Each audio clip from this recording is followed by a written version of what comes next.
bones, and the youth them need you. So ask me what I'm gonna do. I smile and tell them that God will see me through. No matter what the circumstances may be, yeah, God is always there for me, yeah. Through the sunshine or through the rain, through the pleasure or through the pain, God is always there for me. So no matter what the circumstances may be, God is always there for me.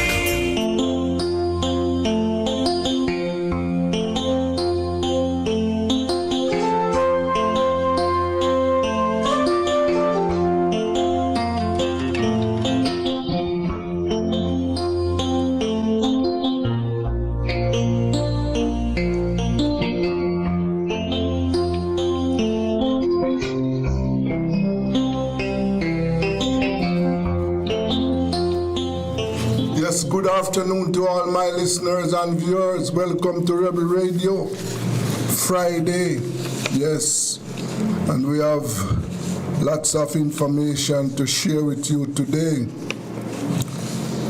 Yes, as you know, we are preoccupied with post-hurricane restoration. Yes. Well, we are going to start this evening discussion with police killings. You know, one of the things that I tell my colleagues over the years, not just now, that the police are involved in some serious crime in the country. Yes. And I'm not talking about this year or last year, for a very long time. Yes, police are involved. You know, for example, protection money was not originated by the criminal underworld, you know, it's the police originated that. And now we see where Indicom as is calling on the Commissioner of Police to abide by the law, because Indicom is saying that they were not informed about this high-level investigation taking place now involving 2 members of the constabulary for murder. And one of these murder occurred in St. Mary about a week ago. Yes, when this businessman Garfield Singh was murdered at his home. Yes, and you know, the police is bound by the law to inform Indicom, and that was not done. We know that the police say that they are investigating the matter. Based on the reports that we have seen, that the ballistic reports have linked at least one of the guns. The gun found in the possession of the police has linked it with the murder of the businessman in St. Mary. Yes, and as you can recall, they found 2 guns and 60 odd rounds of ammunition. Yes. So we are fighting the criminals and we are fighting the law enforcement, because, you know, there is no doubt in my mind that the police, when I see some of these crimes that are committed, I know that they are professionally done, you know. Yes, based on my experience, on what I know, not what I read, what I know. some of these killings that I see occurred around the country over the years are professionally done. And I have no doubt in my mind that members of the constabulary are involved. I am positive about that. Well, I have with me well-known journalist and public commentator Lloyd Dagelar. You know, Lloyd has been, over the years, Lloyd has indicated that the Commissioner of Police and the Prime Minister and the Minister of National Security must be held accountable for these police killings. That is his position. Yes. Good evening, Lloyd. How are you today? Good evening, Desmond. I'm good. And how are you? Well, good to be on your program. Well, I am supposed to be okay. So, Good. Glad to hear that. So you have seen this latest investigation into these killings and what Indicom is saying. You're aware of that? Yes, Desmond, but let me just kind of bring us up to date, right? And this one is not about killings. I'm reading that the police charged a man for assaulting them, right? Two men assaulted two policemen. And then there was a mediation and the charges were dropped by the prosecutor against the man who the police assaulted them. And then guess what happened now? The man is now taking the police to court because they were the ones who assaulted him. And there is no dispute as to whether the man really should bring them to court because there was a mediation and they decided to end the matter right there. So it just seems a bit odd that a man would assault two police and then never shoot him and kill him, right?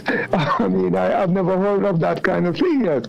So apparently, whatever is going on, it means that it is the police who assaulted this man, and for whatever reason, they were trying to bring him to court. They didn't shoot him, etc., and maybe they were protecting themselves. So I'm just making this point to show you how the police are able to protect themselves, do whatever it is that they want to do whenever they want to do it. And in the case that you are now mentioning, the policemen were also involved in a killing in Marley, in Kingston. And it is because of their own investigation that they realized that the policeman was also involved in a killing in St. Mary, you know? So the question is very valid that they can decide how they want to investigate themselves. They have a duty to turn it over to Indicom, but if they believe that they are compromised or they are complicit, they can do their own investigation. And so therefore, the point that you are making, that I have made, is that the High Command of the police, beginning with the police commissioner, need to be investigated because there is complicity, there is impunity, and they know what is going on. They can't just get away with it. And when it's convenient to turn the matter over to Indicom, they will do so. When it's not convenient, they won't do so. Because they know that there are a lot of times when Indicom has a lot of problems really investigating what happened, because they have to accept what the police tell them, because the eyewitnesses were not there, or people are afraid to come and say, well, this is what I saw, because they may be targeted by the police and so on. So this is a very big issue issue.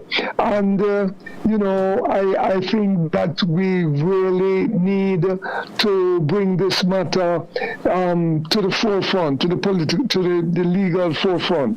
The police commissioner, the Minister of National Security, and the Prime Minister, they need to be investigated, because police extrajudicial killings is a policy of state. Right? And if the police engage in extrajudicial killings, they will be protected in whatever way is possible. And that has been going on, as you said before, a very long time. It has been going on for a long time. You can go way back to the days of Bustamante, when the police were going into Montego Bay to bring all the rustlers back dead or alive. That kind of thing. And we can have a whole lot of quotations by prime ministers from then until now. You share up. Don't measure the distance between you and a policeman, between you and a criminal, right? And so on. Coming all the way to the shoot first and ask questions later. Yeah. And ask questions later, and talking about Bustamante and Coral Gardens, etc., all the way up to where we are at present. Yeah. So my organization, the People's Anti-Corruption Movement, we believe that the state is never going to investigate itself. So we, the people, have the legal right to private prosecution. We have the right to go before the courts and say, listen, police extrajudicial killings is a policy of state. And if it's a policy of state, the superior commanders must be held legally accountable, from the Prime Minister, the Minister of National Security, and the police commissioner. We have the evidence to show that it is a policy, and we need to bring this matter to court, and they must be held legally accountable. Just the other day, the Prime Minister spoke to the police who were graduating, right? And he spoke to them about telling them that they must wear body cameras and so on, or that they will be required to wear body cameras. But guess what? The Prime Minister never also said to them, listen, there have been allegations of extrajudicial killings, and that must stop. That must not happen. It must happen under my watch, etc., etc. Why didn't the Prime Minister address that issue and go before the police, right? They were graduating, and say, listen, don't get involved in that kind of thing. And so his thing was about body cameras. But guess what? If police extrajudicial killings is a policy, no matter if they wear body cameras, it won't make a difference whatsoever, because they will know how to play around with the body cameras, that it didn't work or whatever it is, or do whatever they can to do it, because it's a policy. So what do we think, that because of wearing body cameras is going to make a difference?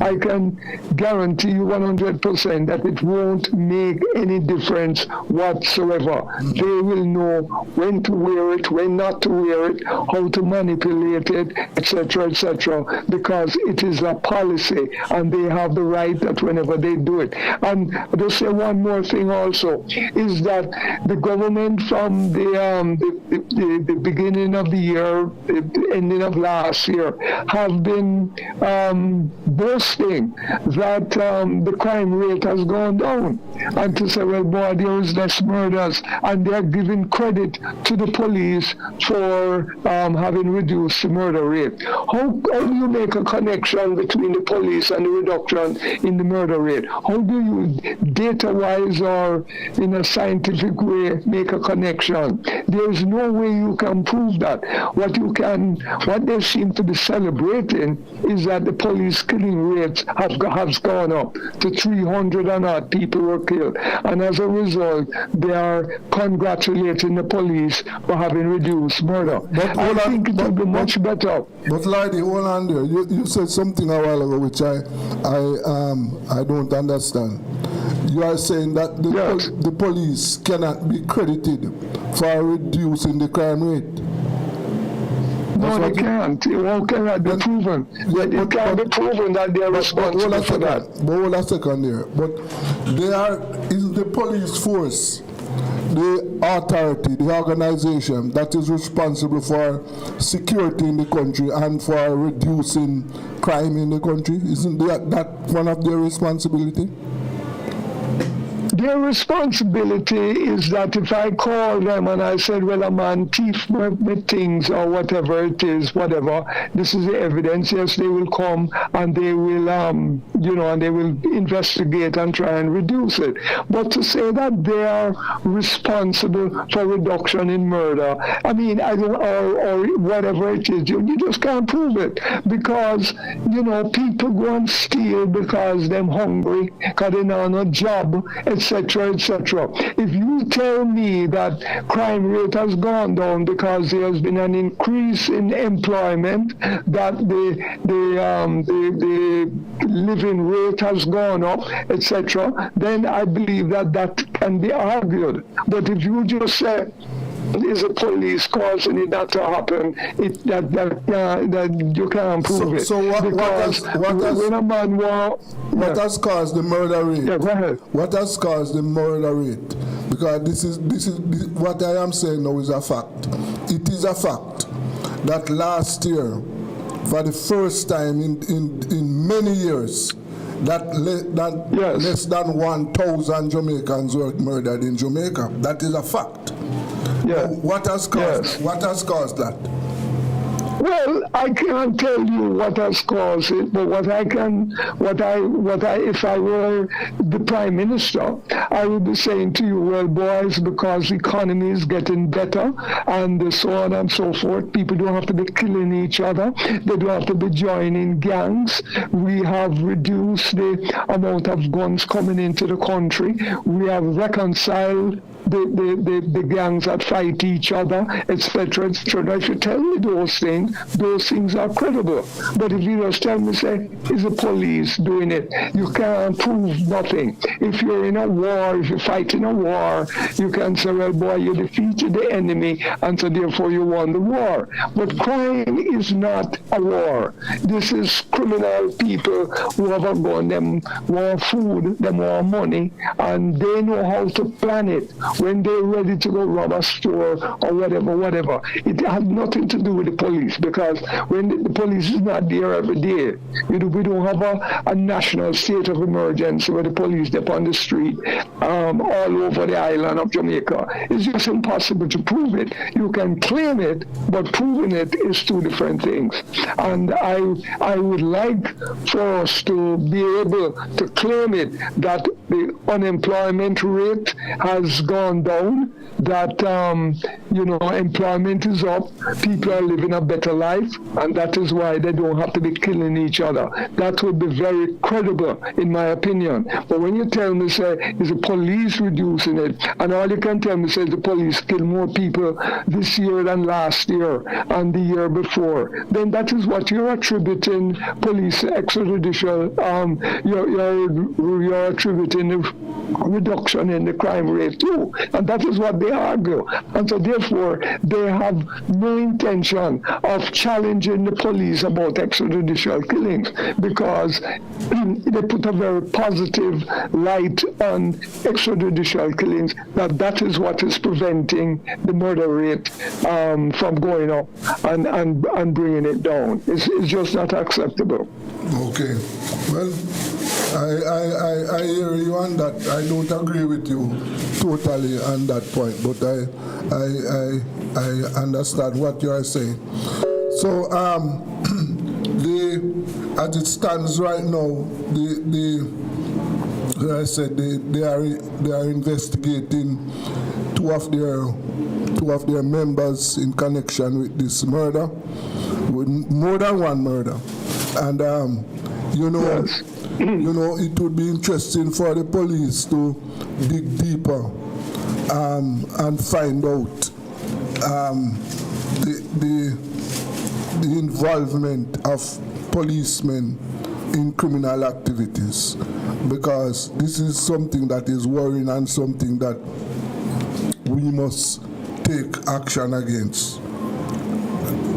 Yes, absolutely. I mean, you can get little anecdotes about things. I mean, if you drive a car and the policeman stop you and then say, "Well, boy, you disobeyed the stop sign or whatever it is," he may just tell you, say, "Well, give me a little money and everything cool," right? I mean, you could speak to a lot of motorists who will tell you that they have had that experience, and you give them a money and say, "All right, I'm going to write your ticket," or you don't have the money, so he writes your ticket, and you go to court and resolve the matter there. So the police have a lot of power over these kind of things, and we just have to accept that as a fact, as a reality of how the police control the situation, and what we need to do. Yes. All right, Lloyd, I want to thank you very much for your time, and let us continue to talk about these issues because they are very critical to what is happening in our country. Thank you very much for your time this evening.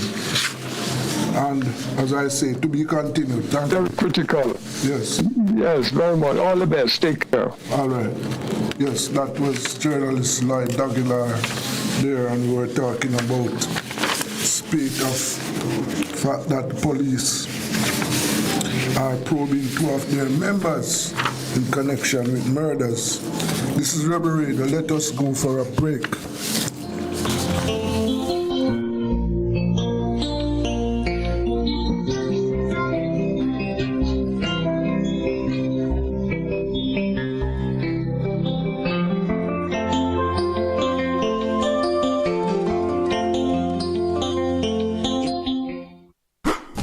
It's the Everybody Sale at New Budget Supplies. Do-it-yourself professionals and contractors. This is the sale for you. Lumber, steel, dress and form ply, water tanks, pumps, PVC pipes and fittings, toilets, bathtubs, vanities and basins, windows, paint, doors, floor and wall tiles, thin sets and grout. Up to 20% off selected items. 195 Hagleyburg Road. Telephone 923-4560. New Budget Supplies. Always the best prices. Tools, Hardware and Supplies is turning up the heat this summer with their super saving summer sale. Prices are slashed on everything you need to fix up your home. Beautiful tiles, sleek doors, top quality windows, modern sanitary ware, exclusive flooring and more. At Tools, Hardware and Supplies, we have you covered for the summer. So come visit us at 279 Spanish Town Road, 4 South Camp Road, 8 Red Hills Road, or online at toolsja.com. Tools! The Lion King of Hardware. You see, right now, I just got me a deal with that. So what I want, my friend Josh? Why, Richard Steven? With us there, I do the almighty praises. And the best thing that, cause when I remember just where I am coming from, to where I'm stranded now, I fell to my knees in praise of your name, thanking you, Lord, every step of the way. Oh, Father, you know I love you. You touch my heart, my soul, with your mercy. I thank you, my Lord, for all you've done for me. You bless my life in so many ways. No, I will never, ever leave you. I won't be ungrateful to you, my Lord. I know that this world is all in your hand. We are your children, and so we give you praise. Oh, Father,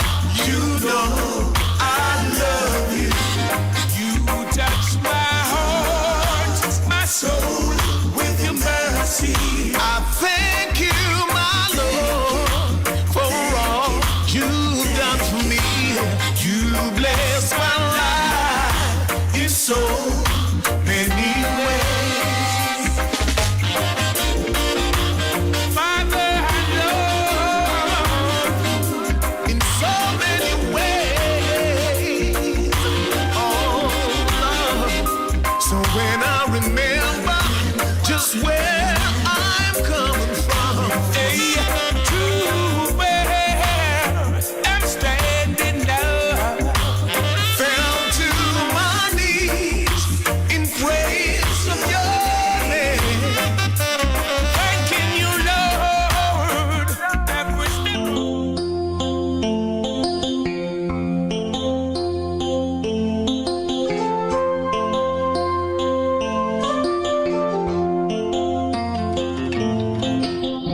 Yes, welcome back to Rebel Radio. And, we are going to turn our attention now to some legal issues.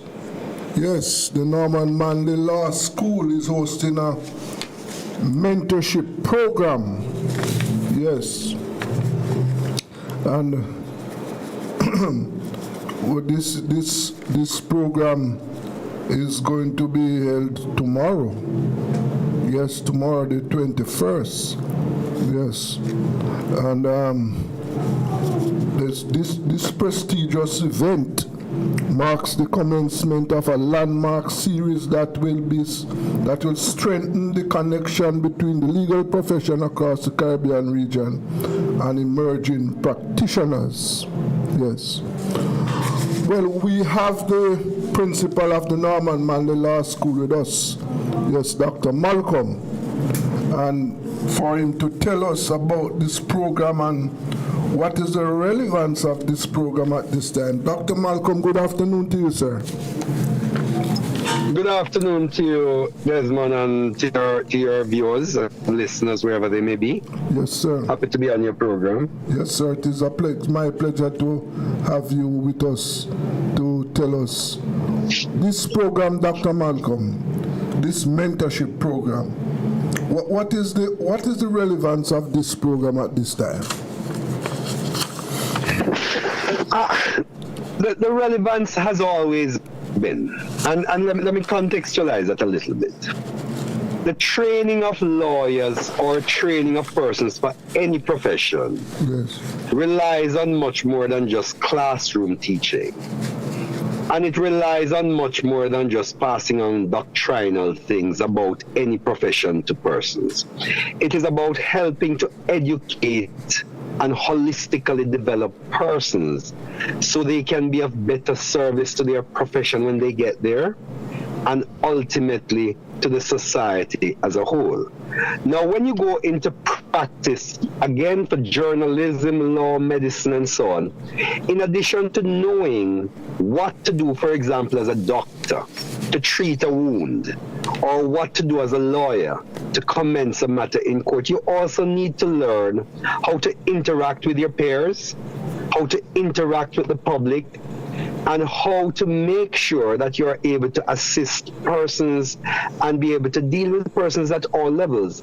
Now, part of that learning is about learning social graces, learning values and attitudes, learning camaraderie, and how best to learn what we would consider as generally soft skills that can help you to fit into your profession and to be of the best possible service to persons that you come into contact with day in, day out, in every aspect of your life. Okay, all right. So I see this, as you said, this mentorship program that you are hosting, the law school is hosting, is to get the young lawyers to develop interpersonal skills, how to deal with the public, how to deal with their clients, how to deal with their colleagues, and how to make them more professional, more professionally responsible. That is what. Yes, it is so, and it is. And I mentioned earlier that, and I like to say there's nothing ever new under the sun. So I don't like to see things as being introduced as new per se, Yes. but very often has been introduced at this time in a particular way to address particular needs or to continue to support the development of persons, which is what we're doing here. So to say there has never been a mentorship program at the Norman Manley Law School would be an outright lie, because we've always had mentorship. To say we have never had dining as a component of training at the Norman Manley Law School is not true. So what we're doing now is reintroducing or introducing, however you look at it, an initiative designed in a particular way with particular things being introduced at this time that is fit for purpose at this season that we're in. And the context, of course, includes that from time to time you hear members of the public and even members of the bar complaining about the standard of practice, the caliber of practitioners that we're producing. Whether the complaints are valid or not is immaterial.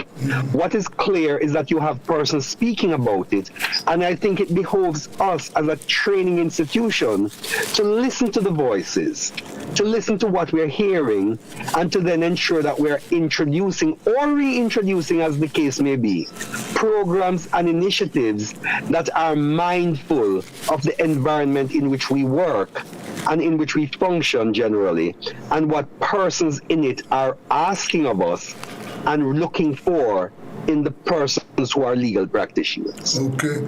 Doctor, I know that you are, I am saying that you were recently appointed to that post there at Norman Manley.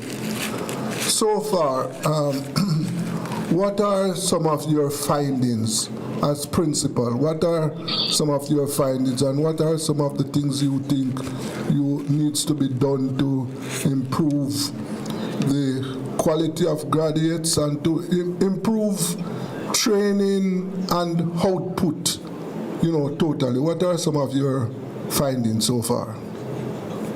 I suppose the short answer would be early days yet. And I tell you why, and I'm not being facetious in any way at all.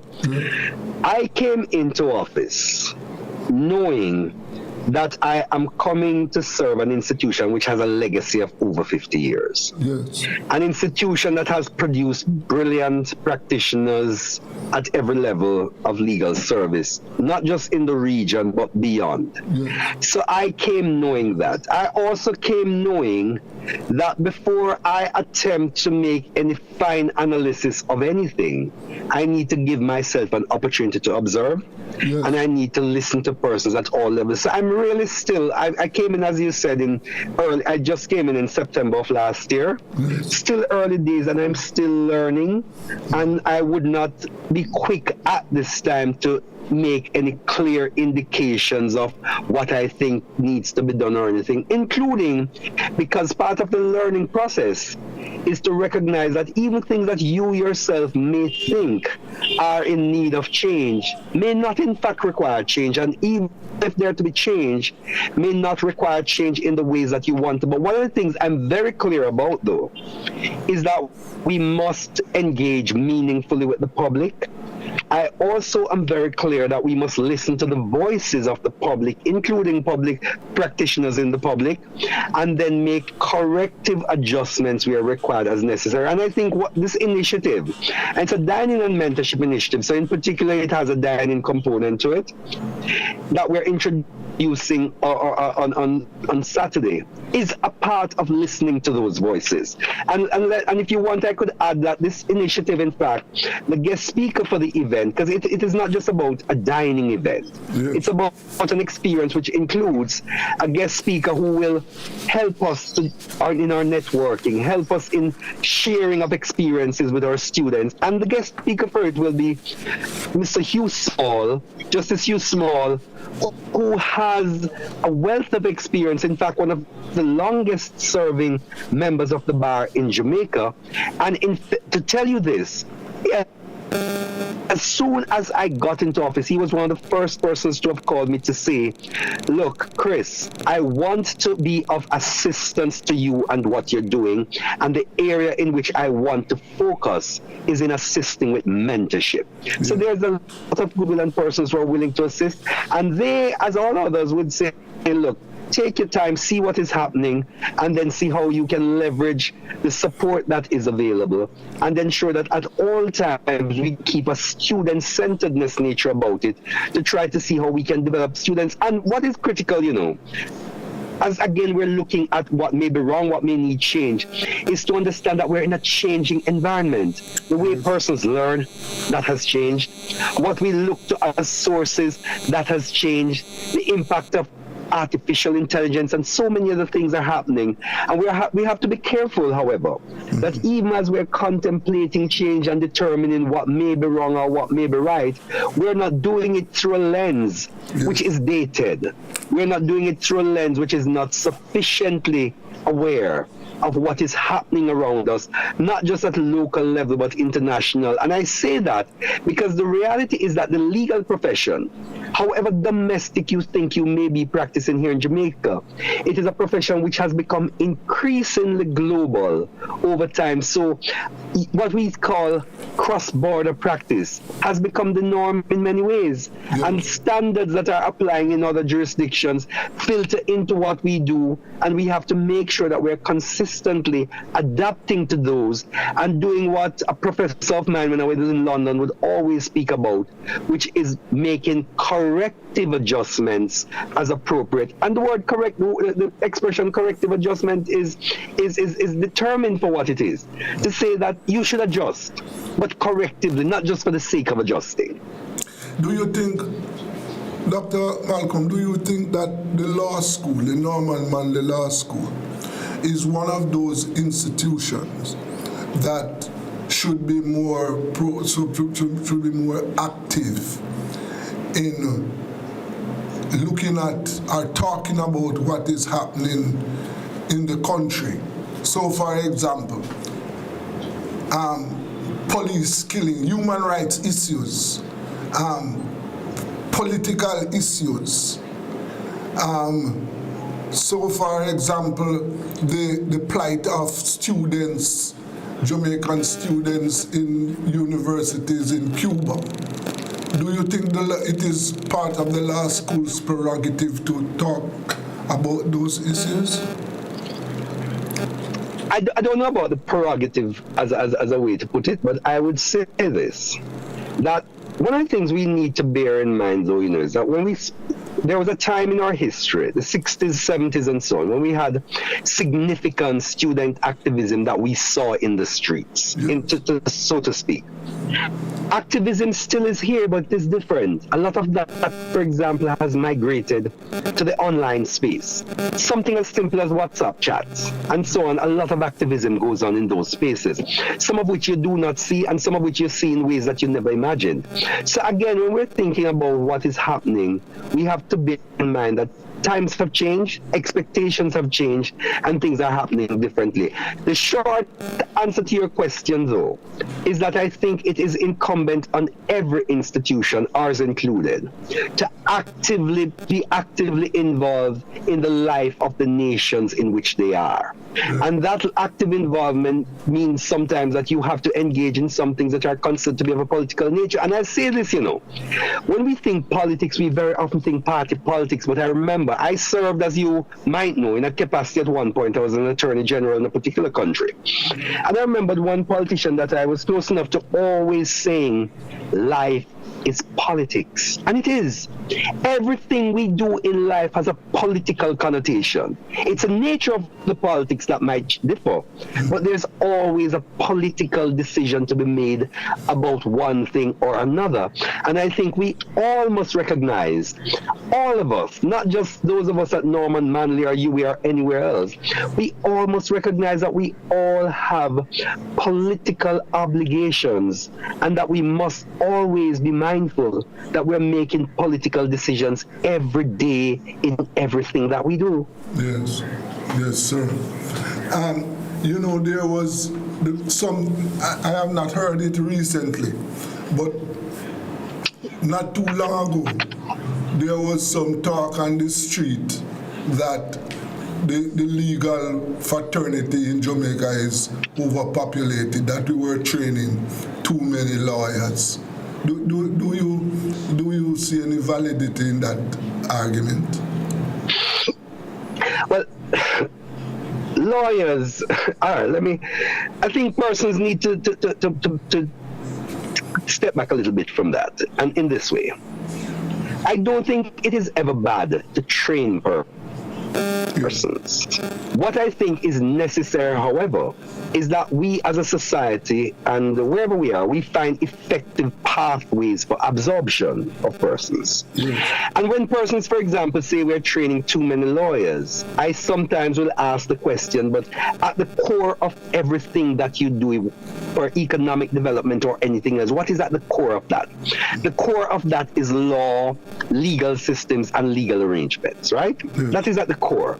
So one of the questions I sometimes ask when people say that is I ask, is there a level of economic expansion that we're having which is able to properly absorb all our engineers, lawyers, and other professionals? So part of the problem is not necessarily about how many persons we're training, but about whether or not the economy as a whole is advancing sufficiently and having sufficient expansion for absorption.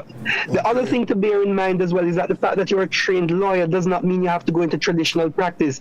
There are so many avenues, and even in Jamaica, let me take something as simple that persons may not recognize. When we speak about overpopulation of lawyers, for example, very often we're thinking about Kingston and St. Andrew, because if you go to some of our rural parishes, you may find that they're underserved in the number of lawyers as you have, in the same way you may see it for doctors and other professionals as well. So there's a much bigger conversation to be had. And I think part of that conversation has to be, how do we ensure that our economy is expanding and expanding sufficiently for there to be absorption of the persons that we're training? Yes. Doc, one of my, as a journalist, one of my earliest encounters, and I must say that I am still seeing this, is the whole question of access to justice, Dr. Malcolm. And in Jamaica, sir, one of the things that I see, and it's very active, that the vast majority of ordinary Jamaicans don't have access to justice. Because if I am charged with an offense and I can afford 2 QCs, the level of justice or the justice that I will get is different from a man who can only afford legal aid lawyer. What is your take on that, sir? I'll answer you by saying something which one of my mentors, Professor Joe Norton, he died a couple of years ago, would always say to us when we were students. He was one of my PhD supervisors. And he would always make the point that when we speak of a level playing field, there's no such thing. What you have is a level swimming pool, traditional swimming pool, where the top is always flat. But depending on where you are standing in the pool, you're either head under drowning or head above and smiling. So the point is that that is not, what you're saying is not unique to law or anything else. You could say the same about medicine. That depending on how much money you have, it could determine whether you're able to get your life saved or you're able instead to die for want of medical attention. So again, it goes back to something much bigger. The capacity of the society to have effective systems in place. And one of the things that we need to bear in mind is that we do not live in a socialist society, for example, where you're expecting that there to be egalitarian treatment. That's not what we have. We are operating in a capitalist society where at the core, as it was Gladstone who said in his article, because of finance in the 1890s. Finance, so to speak, is the heart of the economy from which all other organs take their tone. In short, everything revolves around money. Everything revolves around your capacity to pay in the type of society that we live in. So that is no different in law than it is, I dare say, in the church. If you go to church, the amount of penance you get given to you may be different by reference to who you are and how much money you have available. So there's nothing unique to the law in that. But what it does go back to your core question, though, is how do we work better? How do we put better systems in place to ensure that the quality of justice that is meted out is much more evenly meted out for all persons, regardless of where they find themselves by reference to social stratification? Yes. Well, Doc, that point there is that something that you, in your capacity as principal of the Soul Training Institution for Lawyers in Jamaica, is that a point? In other words, how do you get that point across to your trainees, and how do you think the law school could, or what the law school can do to ensure that ordinary Jamaicans can access the legal profession, their legal ability to defend their legal rights? It is a part of what we do, and I'm happy to hear you ask that question, because part of our being able to assist in that regard is by having programs like yours, helping us to spread the message and for persons to become more aware of their rights, one, and more aware of what is available. I will have you know that the Norman Manley Law School, for example, does offer a legal aid clinic. And as far as I know, it is the only one now functioning as it does in all of Kingston and St. Andrew. The usual Kingston Legal Aid Clinic no longer functions the way it used to. And Norman Manley is the one that is now offering the level of service for the poor in a way that legal aid is meant to be. So the question then you get to there, if you're talking about no egalitarian and more egalitarian treatment, the question is, how do we, if at all possible, how can the society expand upon legal aid service for the poor? How can we ensure that when legal aid service is offered, it is offered at the highest possible level? There are multiple factors which go well beyond the institution to the heart of the society and what it is that we do. How do we as well, more importantly even, how ensure that in our schools at every level and in our communities, churches and so on, we're teaching people more about their rights, more about how they can access and leverage the law. Because the first part of the problem to be solved, frankly, is to getting persons better educated about the law and better understanding of the impact of the law and the fact that you cannot do anything at all, not even sleep in your bed, without the law having an implication there. So there is a much bigger understanding that we must get in our schools, to our education system, more generally speaking, and also broader. And the law school is already doing a significant part of that, including by way of assistance, and there's more I'm sure that we will be able to do. And a big part of us being able to do that is being able to get better support, including not just from lawyers, but from corporate Jamaica and whoever else believes they want to see a better and more legally educated society, and persons who have better access to justice and to their rights and who have a better understanding of it. And we are here standing always as willing partners to support in the ways we can and to give whatever support and assistance we're able to. Okay. I cannot allow, our time is dwindling down, but I cannot allow you to go without asking you this question. What is the Norman Manley's Law School position on the Privy Council? Do you think is it time for us to have our own, superior court? I am in no position and was not prepared to represent a Norman Manley position on the Privy Council. That has not been. We have not sought that level of information, frankly, and I can't represent that. My own personal opinion, however, is well known and has been known publicly for many years, that I am in support of the Caribbean Court of Justice. That is well known, but I cannot say that I am representing a Norman Manley Law School position at the moment. Okay. It's a personal position that I've just indicated. Okay. Well, I know that a number of your colleagues are in support of that position, and it's something that I hope that the Norman Manley Law School will be in a position not too far from now to help us, the public, to understand why we should have, I'll put it this way, to understand why it is necessary for us to have our own court. I sincerely hope that the Norman Manley Law School will be in a position sometime in the near future to address that issue.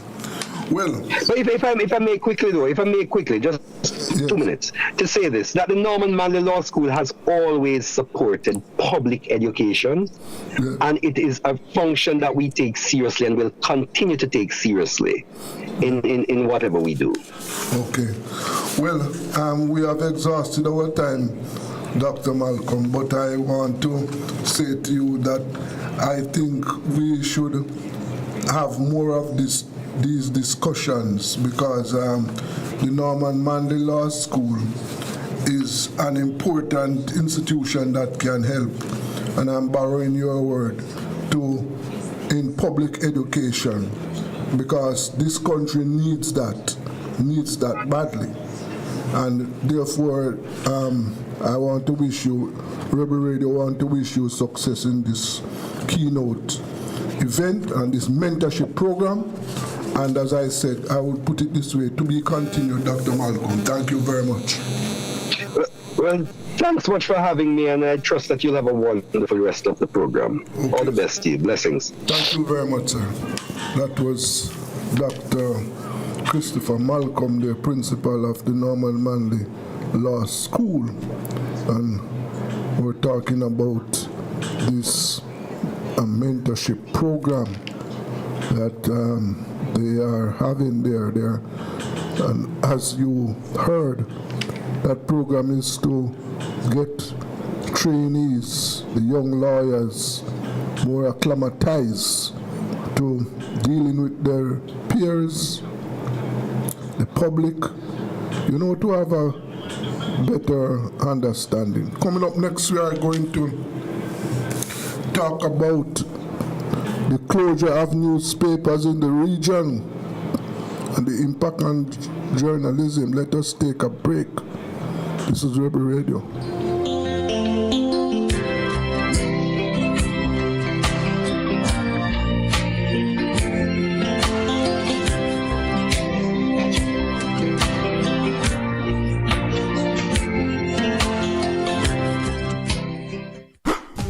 It's the Everybody Sale at New Budget Supplies. Do-it-yourself professionals and contractors. This is the sale for you. Lumber, steel, dress and form ply, water tanks, pumps, PVC pipes and fittings, toilets, bathtubs, vanities and basins, windows, paint, doors, floor and wall tiles, thin sets and grout. Up to 20% off selected items. 195 Hagleyburg Road. Telephone 923-4560. New Budget Supplies. Always the best prices.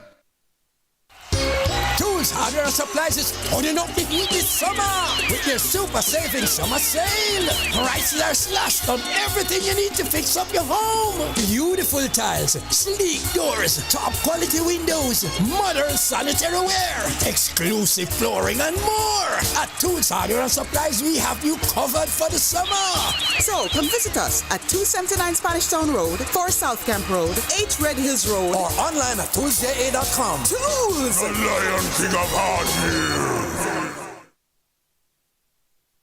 This is a message, Lord. I've got to say to you, I'm so tired of living a humble and country life. When you were attracted to the bright city lights, you had a lot of money to spend on pretty girls and lovely things, just living it up as if you were a king.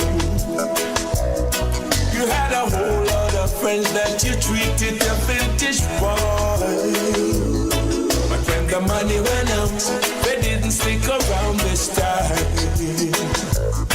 There was a famine on the land, and you didn't really have a dime, so you had to go out to stay and feed with swine. But I will rise and go to my Father. I will rise and go to my Lord. Though I'm not worthy to be your son, but I could still be your servant. So I will rise and go to my Lord. There was a time when you realized that you went wrong, when you found out how material things have gone. You've been living like a rolling stone, no more will you roam, for there's a welcome for the prodigal son back home. I will rise and go to my Father. I will rise and go to my Lord. Though I'm not worthy to be your son, but I could still be your servant. I will arise and go to my Lord. When the son had chose to take that journey home, he didn't know his father would have compassion on his soul. He hugged and kissed his son so cold, and dressed him in fancy clothes. He put ring on his fingers and shoes on his feet to stroll. I will rise and go to my Father. I will rise and go to my Lord. Though I'm not worthy to be your son, but I could still be your servant. I will arise and go to my Lord. I will rise and go to my Father. I will.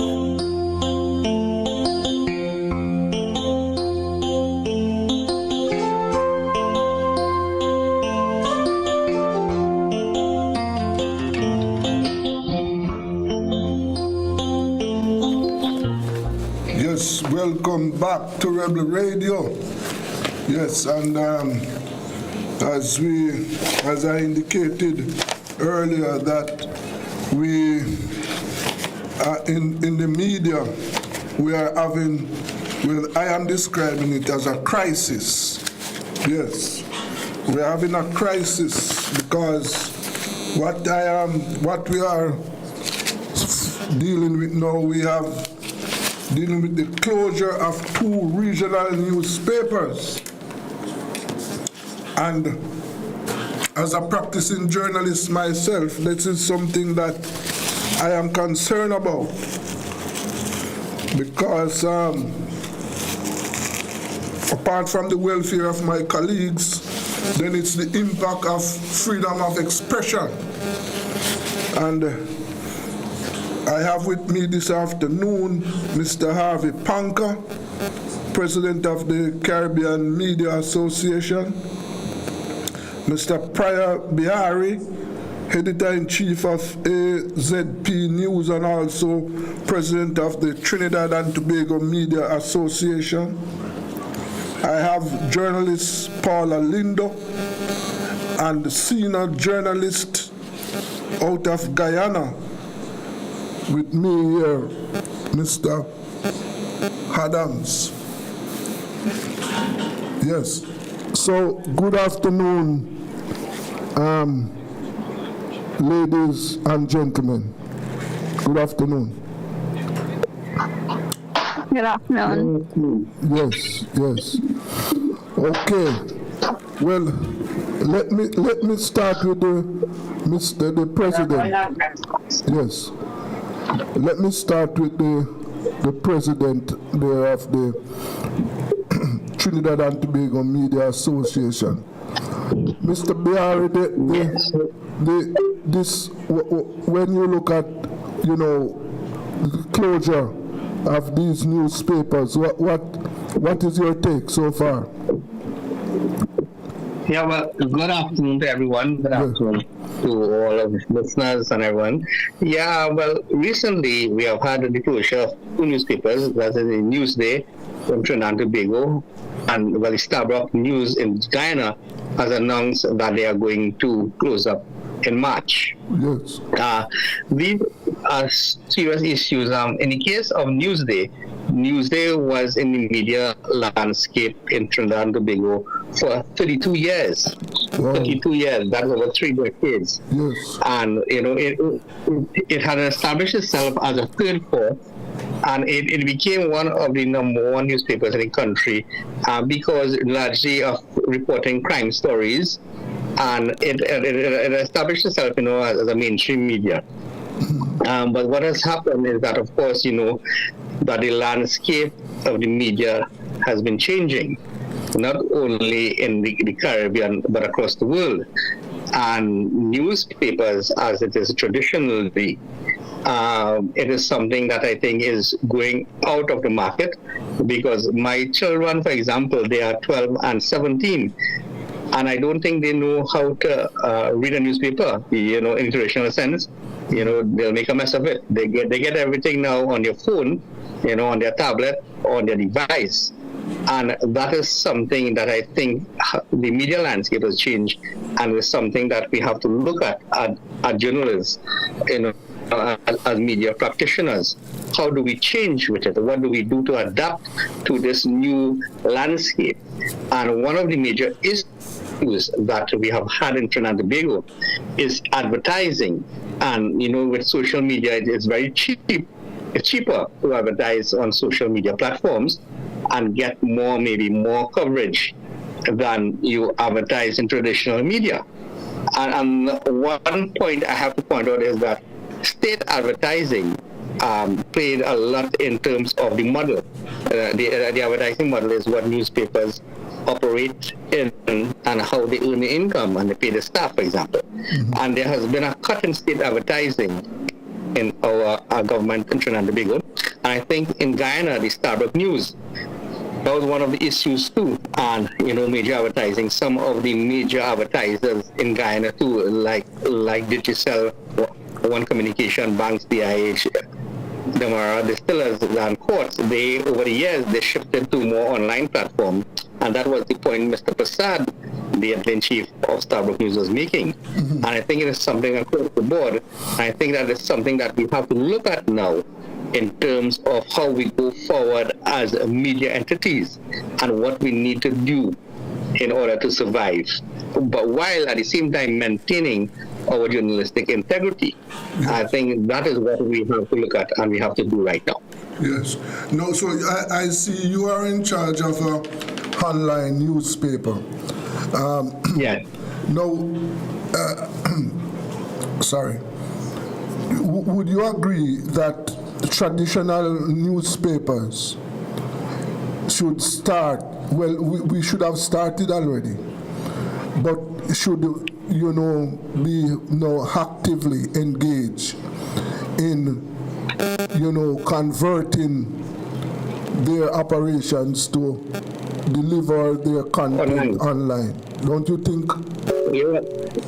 Well, one of the reasons I started a ZP News a while ago, 6 years ago, actually 7 years ago, is ZP News, is because I wanted to get a niche on the online, because I saw that traditional media, as it were, in terms of printing that hard copy, was something on its way out. And, that I think this is the way of the world now. And I think that is something that we have to develop and we have to adapt and look at it. But as I say, and I want to always state, that we need journalism, we need media entities, because a media entity always seeks the public interest. And although you have social media, you have social bloggers, that while they may pretend or may say that they are journalists, they do not carry out the function of journalists.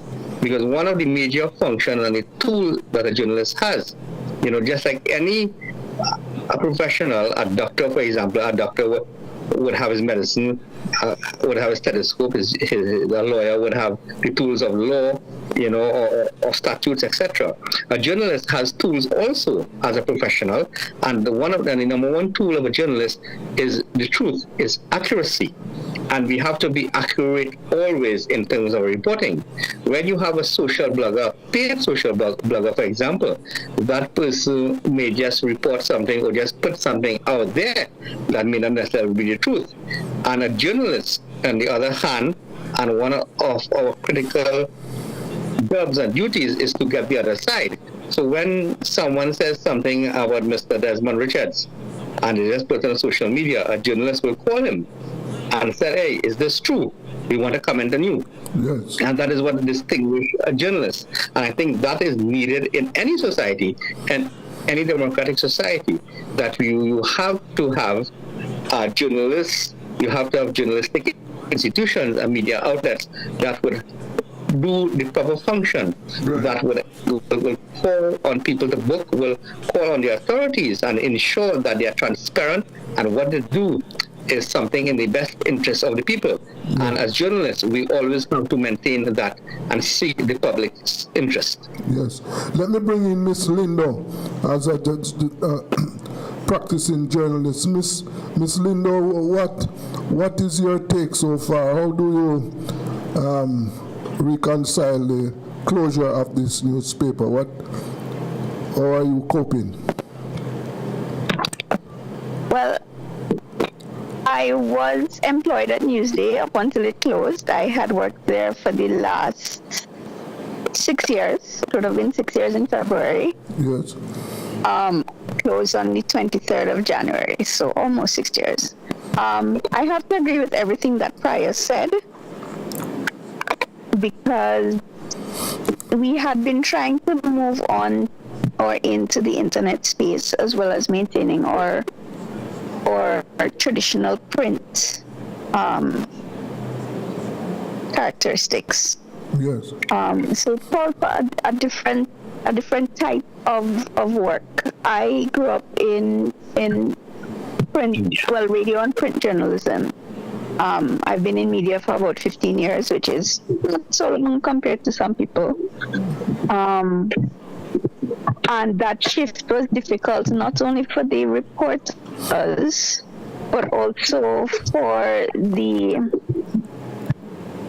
editor, the management, to move away from what is traditional. Mm-hmm. You put out papers, people buy the papers, and that's where they get their news. Mm-hmm. The proliferation of internet bloggers and pages dedicated to various niches was also a problem for us, because, as Prior said, people could put out anything that they want to put out, but a journalist has to fact check and come with multiple viewpoints, and sometimes those viewpoints are not accessible.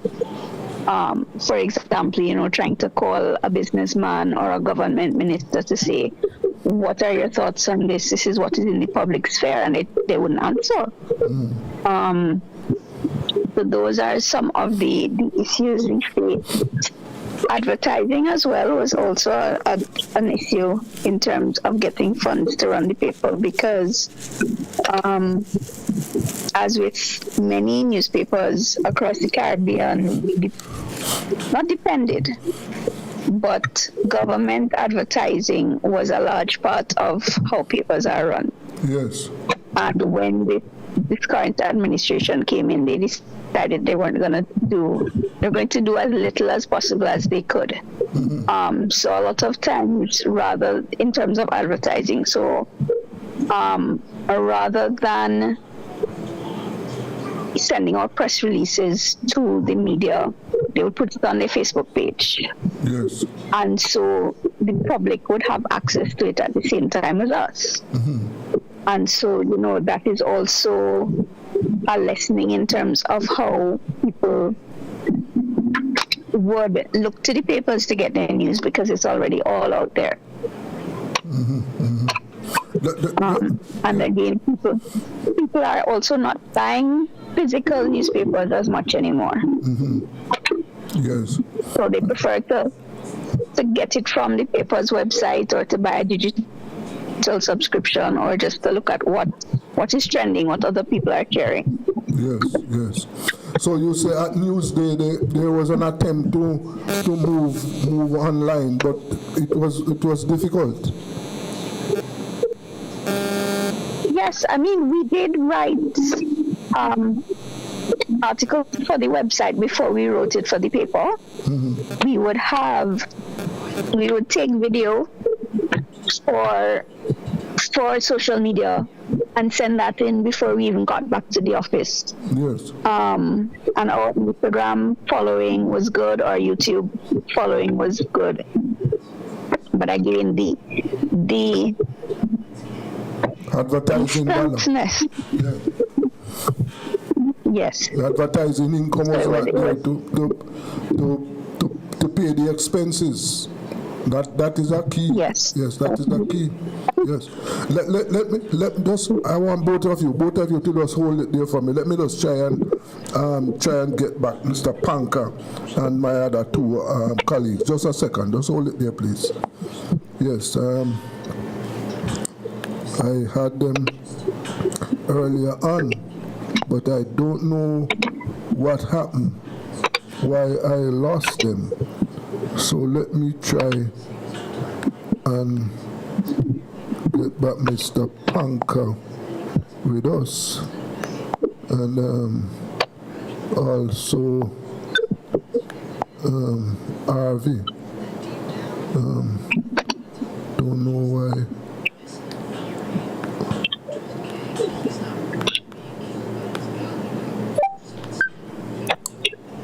Hello. Mr. Panka? Yes. Okay, I don't know what. Yes, good afternoon, sir. I don't know why I lost you. Yes. Yeah. Yes. But we have with us the president, your colleague, president of the TNT Media Association, Mr. Biari, and journalist Paula Linda with us. So, Mr. Panka, you would have seen where the closure of these newspapers. What is your take so far?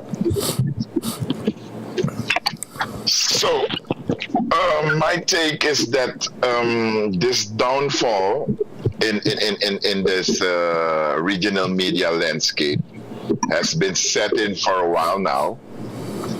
So what we see is that,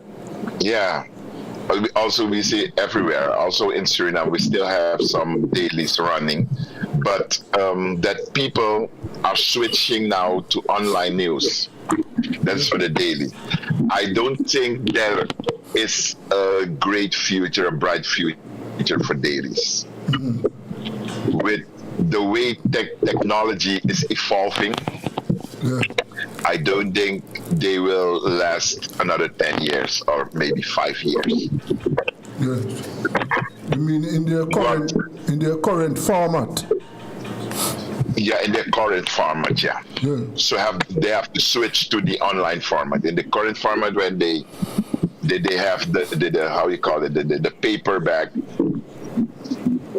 that's not gonna last any longer, and far more expensive than to do an online media, a broadcast or newspaper. Yes. So they will switch eventually. But this is for all three of you. What is the impact? What are the implications for press freedom with the closure of these newspapers? Do you see any threat to press freedom for this? Not directly. If it has to do with the technology, then I don't see it as press freedom in the sense that that we have to look for other ways to still let our voices be heard. So the landscape is changing from what we knew in the past to the newer forms of media, to new media, Yes. social media and all other kinds of media.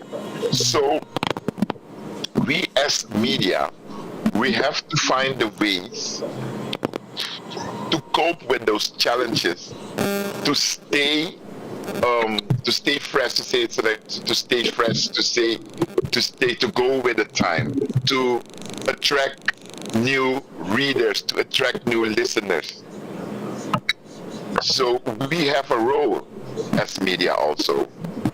But at the other hand, if there are other factors causing this downfall of media, then we also have to look into that. Yeah. So we have been seeing this for a while. Media in the Caribbean is under a lot of pressure. Yes. I think sometimes I tend to think that maybe it's because of the size of the country, the size of the whole region. Maybe we have to think for maybe one or two maybe bigger corporations for the whole region that will broadcast or bring news in the languages that we speak. But every country, every little space in the Caribbean has its own media. Yes. And in this globalizing world, we have to join together if we want to make it and to stay relevant. That is my take. Mr. Barry, do you see any threat to press freedom? No, I agree with my colleague. No, the only issue I was talking about is that because of social media, and Paul Lindu alluded to that also, is that when some bloggers, people on social media feel that they're journalists, but they do not perform the function of journalists. As I said, the number one tool of a journalist is to be accurate and to be fair. So that is the only issue I think we are going to have in the future in terms of social media trying or people believing that someone on social media is a journalist. And I think that it is to the benefit of any society, any democratic society, that we have a free and a fair media, and journalistic institutions are very important in the upkeep of any society. And I think that is the role that the media has to continue to play, whether it is a hard copy or whether it is strictly online. We'll continue to play that role as journalists and do what we have to do as a media entity. That is calling on the authorities to book and always try to get the answers and have them transparent and scrutinize them all the time. Yes. And Paula, what is your take? Do you see any threat to freedom of expression? I kind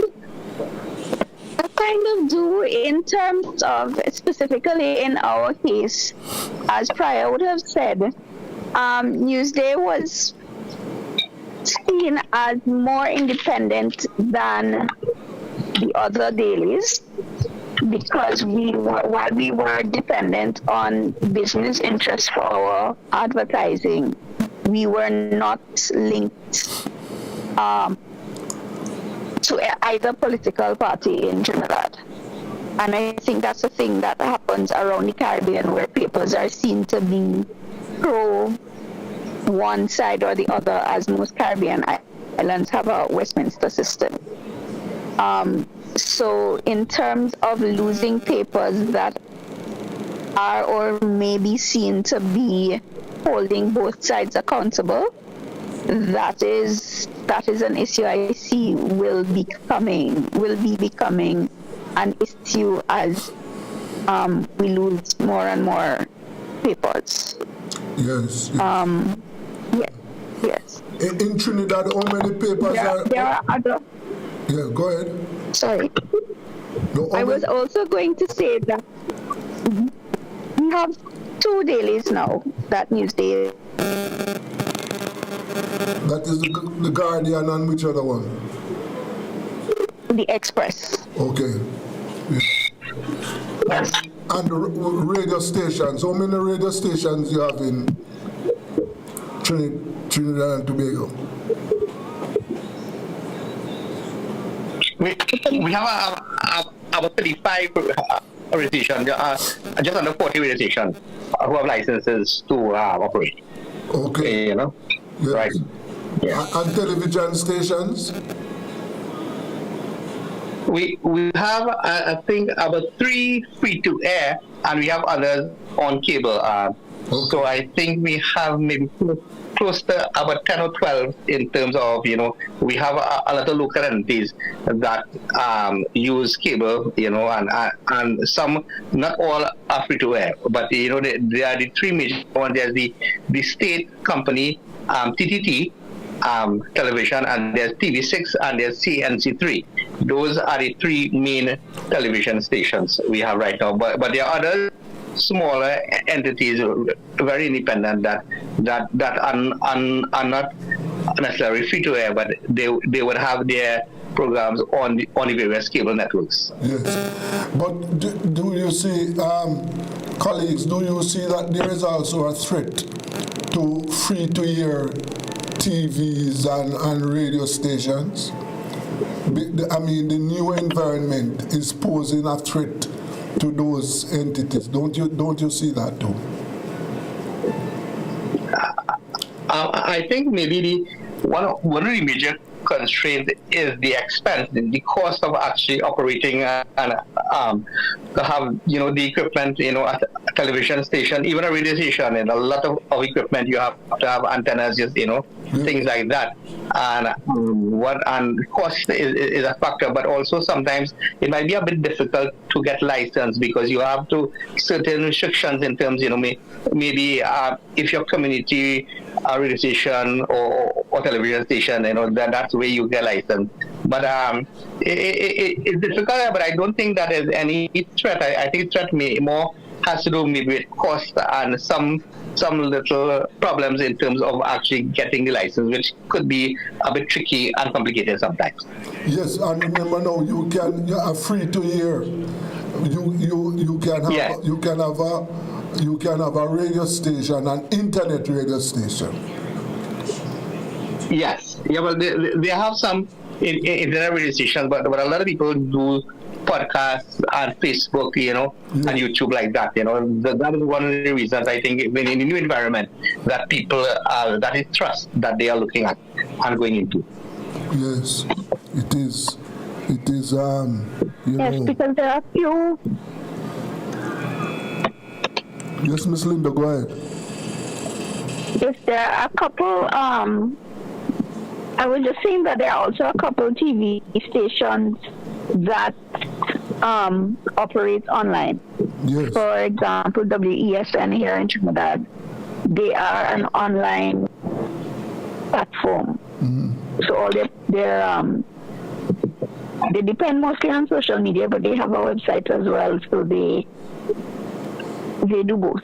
Yes. So you can log back onto Facebook and look at the program they would have had, yes, which is something I see some of the radio stations doing as well. Mm-hmm. For example, I-95.5 here in Trinidad, they stream live from on Facebook from the radio station, so you could see what is going on as well as listen.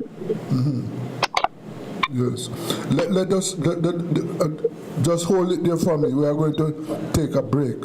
We are talking about the closure of newspapers in the region. This is Rebel Radio. Let us take a break.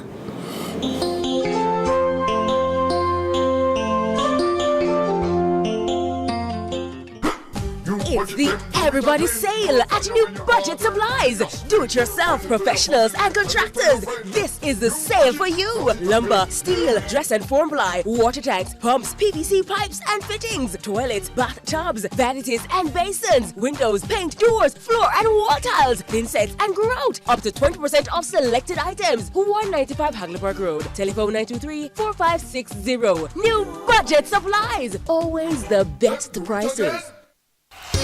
Tools, hardware, and supplies is turning up the heat this summer with your super saving summer sale. Prices are slashed on everything you need to fix up your home. Beautiful tiles, sleek doors, top quality windows, modern sanitary ware, exclusive flooring, and more. At Tools, hardware, and supplies, we have you covered for the summer. So come visit us at 279 Spanish Town Road, 4 South Camp Road, 8 Red Hills Road, or online at toolsja.com. Tools! The Lion King of Hard News.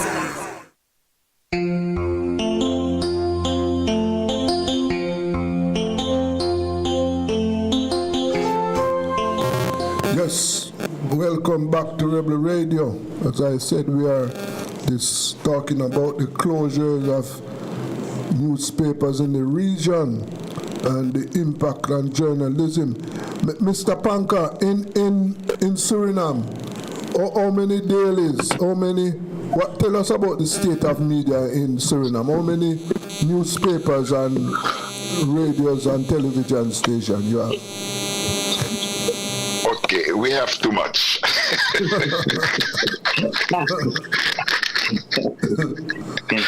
For like a country with like 600,000 something inhabitants, it's just too much.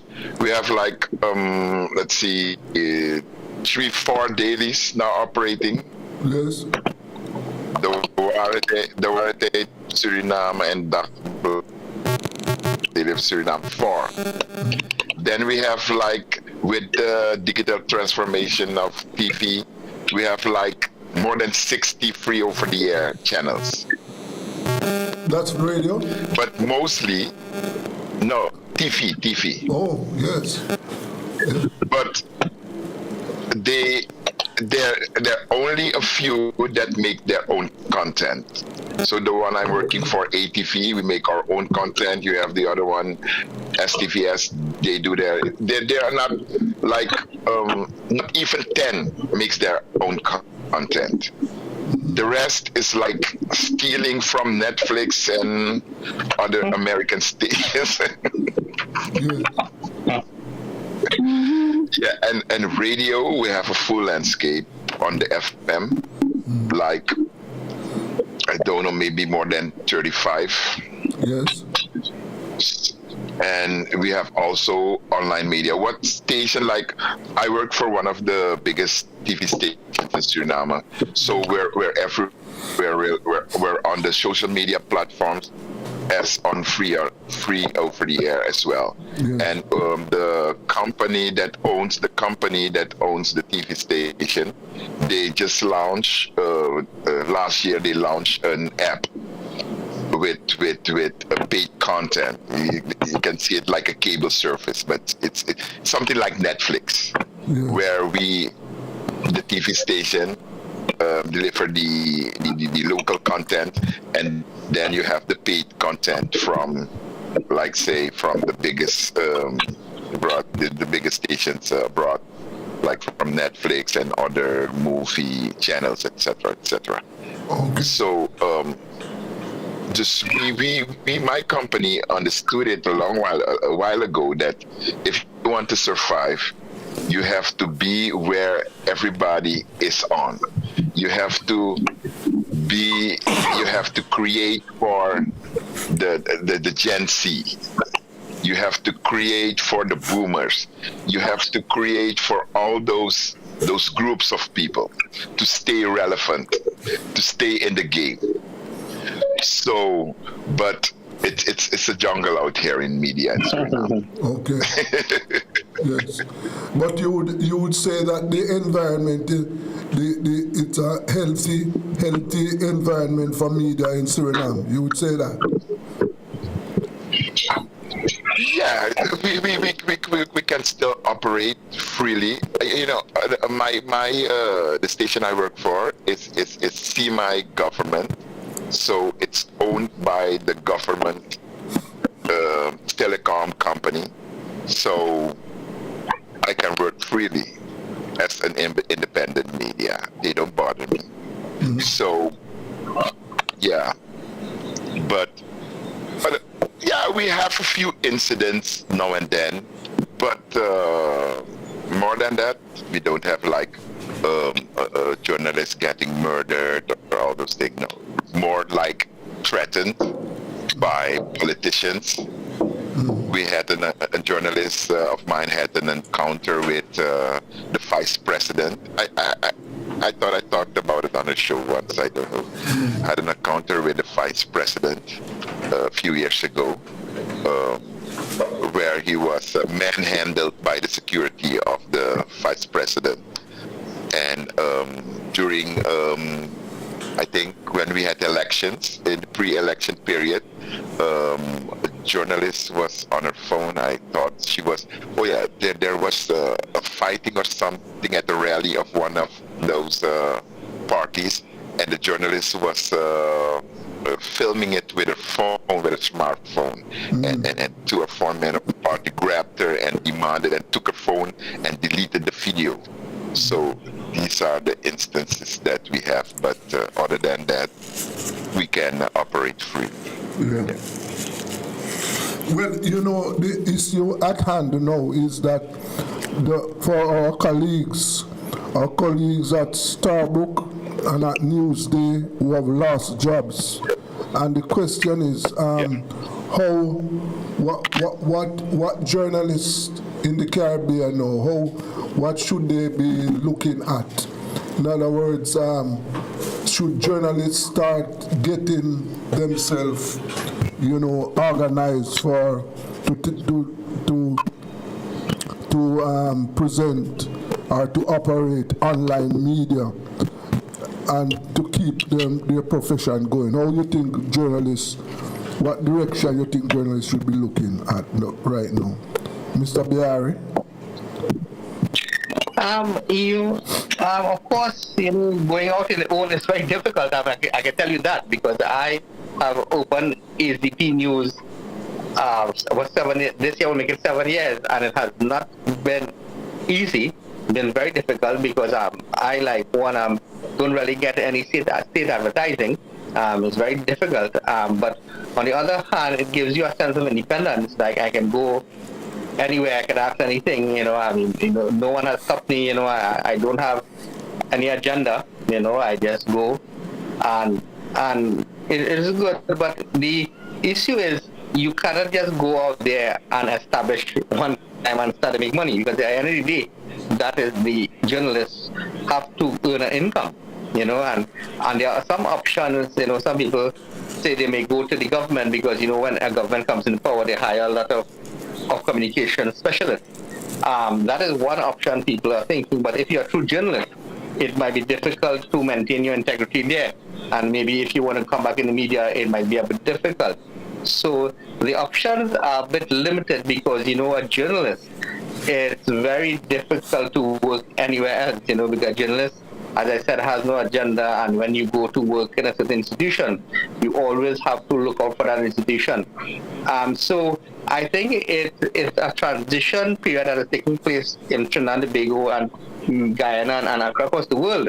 So I think now with social media, maybe we have to take advantage of that, because there are people like bloggers, for example, they make millions in some instances. If you look at all the bloggers away, because the market, if you look at social media, you have a limited market over the world. So that is something you have to look at. I mean, some of my income I do get from Google ads, but that is not not substantial yet for me to actually cover my expenses and pay for my employees, etc. So, but it is something that we always have to explore, and I think as the media entities, that is something we can do and look at in terms of, for example, having seminars and thinking about how we can use AI, for example, to go forward and to earn an income, and how we use social media, how we use blogs, and what you do. But you have that at the end of the day, you have to maintain your integrity. You know what I mean? And maybe establish something that we could mean something, and that could be a podcast, for example. Because if you look at Joe Rogan in the States, for example, he is basically someone who could influence an election. I mean, that is something we have to look at and maybe adopt that model in the Caribbean to see what we can do, but make it suited to our society and let the world know how Trinidad and Tobago, how Guyana, how Jamaica functions in an era where it is something that is totally online now. Yes. That's something I will look at. Paula, what you think we should be looking at as going forward? Yeah, this is a question that has been occupying me as well. Yes. As Prior said, for a lot of people, for a lot of journalists, they move sideways either into corporate communications or government communications. But then that makes it difficult to move back into media should the want arise. I see some of my colleagues have started doing their own thing on Substack, for example. Especially for those who have niches. So they, for example, sports and business, a couple of them are doing daily news things or weekly things where they go out and interview people that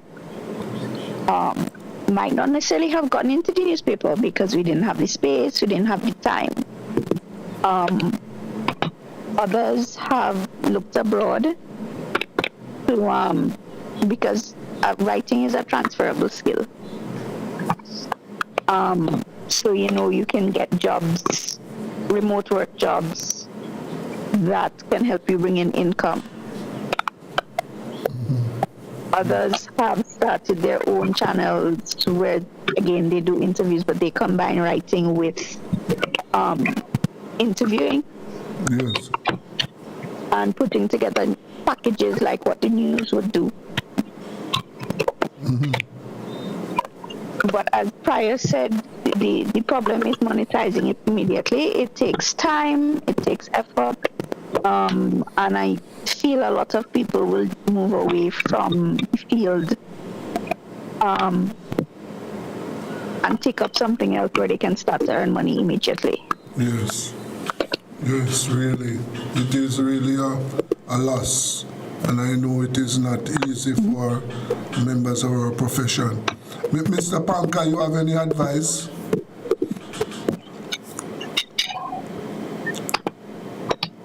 Mr. Panka? Yes. I'm here, sorry. Yes, advice. Yeah. Okay, these are challenging times. I think that as ACM, we are we are now plotting. No, not plotting is not the right word, but we are now in the midst of coming together, organize. We want to organize this workshop, this get together of journalists in the region to talk about the challenges we're facing at the moment. Like we stated earlier, the colleague stated earlier, that we have to talk about the challenges, put our heads together, and come up with solutions with or without help from abroad people, not abroad, but people within the region that can help us think about how we have to organize ourselves to keep our heads above water, because the times are challenging with AI. We did, I think 2 years ago, we did a seminar with Karimak, and we talked about together with MIC, ACM, and Karimak in Jamaica, and we talked about AI and media and journalism. Right. And one line I never forgot was when they said that if you don't, if you as a journalist won't use AI, they will replace you with someone who does. So AI is here to stay, and it's getting better and better. So we have to think of ways, we have to find ways to coexist with the new developments, because we have to stay relevant. So otherwise, from Trinidad said, we have a job as journalists. Yes, to keep our democratic society relevant, to keep the democracy within our society, to keep that working. So we as media, as journalists, has a major role. But we also have the task to stay relevant, because developments within technology, they can replace us. But we are still the humans that make these technologies. So if we say media is a cornerstone, journalism is a cornerstone of these democracies, then we as media have, together with policymaker, have to make it possible for us to be there all the time, for now and in the time coming. So we have to talk about this and come up with solutions ourselves. Yes, certainly. Yes, Mr. Barry, your final comment? Yes, I totally agree. We need to look at the changing landscape of the media, of how we could use AI, but we always, and I will always stress, we have to maintain our journalistic integrity. That to me is paramount importance, that we have to have a society where journalists could perform freely and could perform as they want. That is my final comment. Okay. Miss Linda, your final comment, Miss Linda?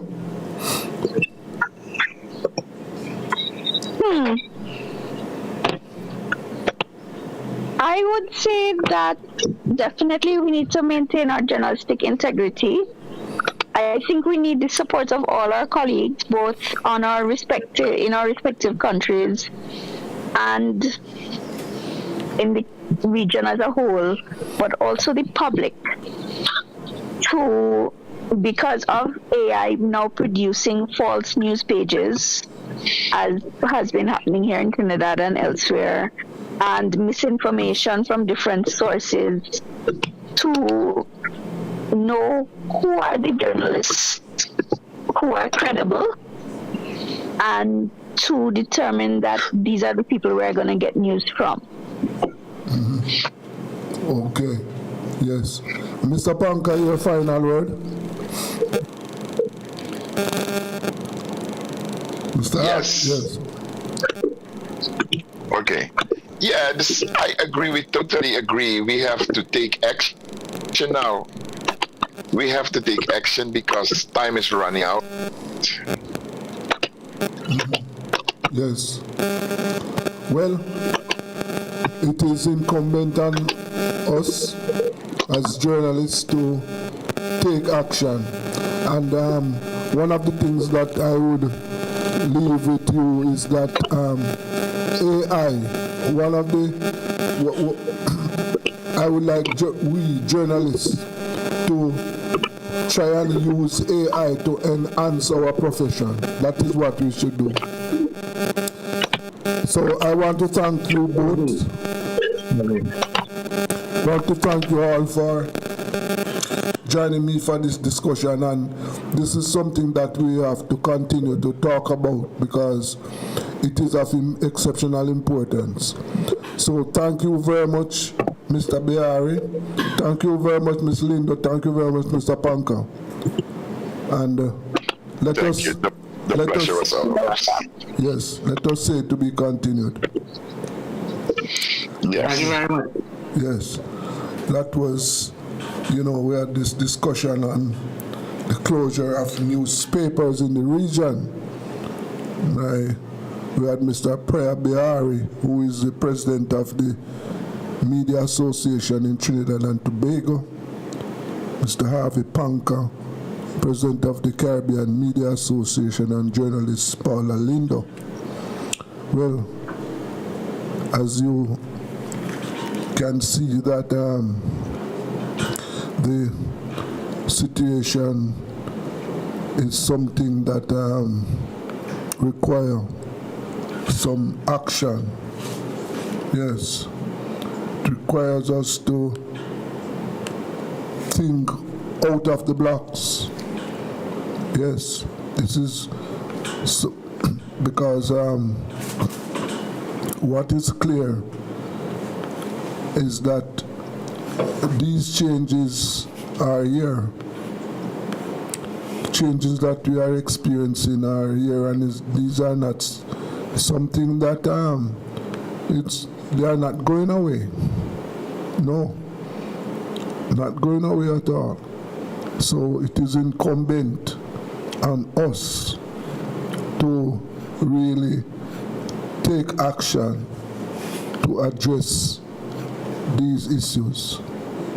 We must do that. Another issue that we have in front of us here is what is happening to our Caribbean people. As you know what is happening to our brothers and sisters in Haiti. That is something that we are concerned about. We are also thinking about what is happening to our brothers and sisters in Cuba. Yes, you know that we saw a statement from some former Caribbean prime ministers.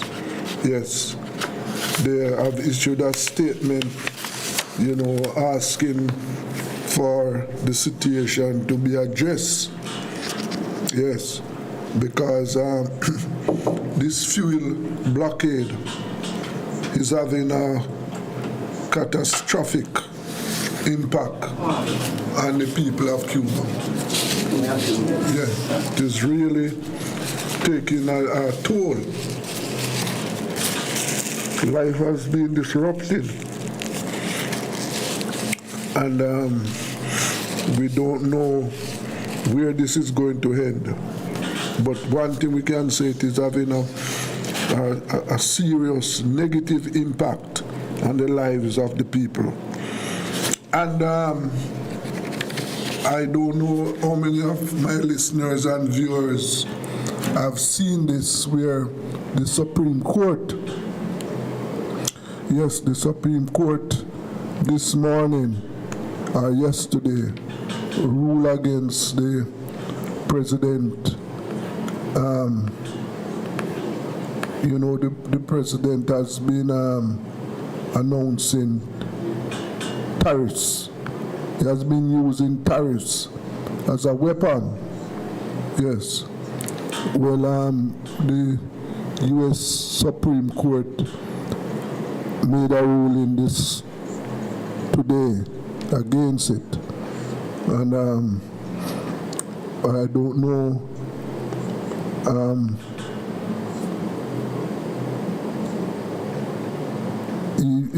I see a report here now that's saying that President Trump vows 10% global tariff after stinging court rebuke. Yes, that the president, yes, on Friday to impose a 10% tariff on all imports into the United States after the Supreme Court handed him a stinging rebuke by striking down his signature economic policy. The conservative majority top court ruled 6-3 that a 1977 law known as the International Emergency Economic Powers Act, EPA, Trump has relied on, does not authorize the president to impose tariffs.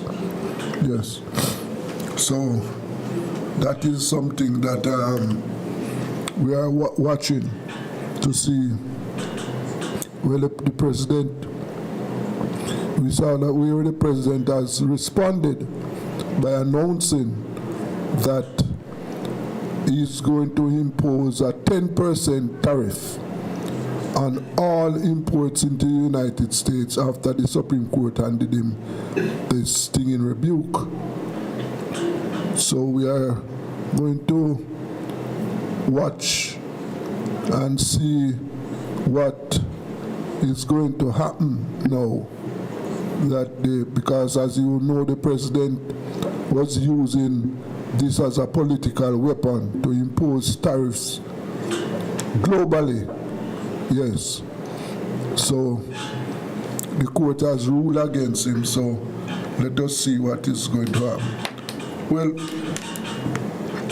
today is Friday. Coming up next is the world of sports and entertainment. And then after that, you know, it is big people's business. So let us go for the break now. This is Rebel Radio.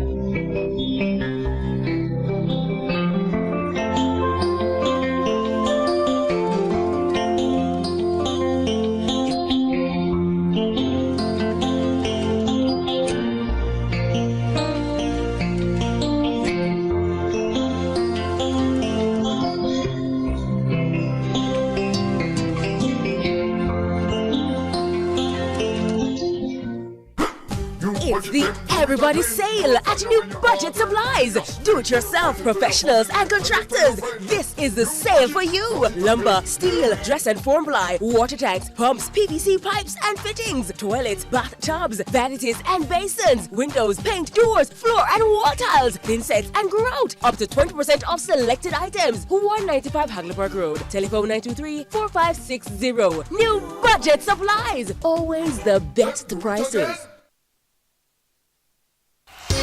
Tools, hardware, and supplies is turning up the heat this summer with their super saving summer sale. Prices are slashed on everything you need to fix up your home. Beautiful tiles, sleek doors, top quality windows, modern sanitary ware, exclusive flooring, and more. At Tools, hardware, and supplies, we have you covered for the summer. So come visit us at 279 Spanish Town Road, 4 South Camp Road, 8 Red Hills Road, or online at toolsja.com. Tools! The Lion King of Hardware.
No matter what you do, you know, say that we can't stop. We stand up and salute now to the yellow, the green, the black. I make them know, say that we want this music. Yeah. The world is for your taking, and giving up is the only crime.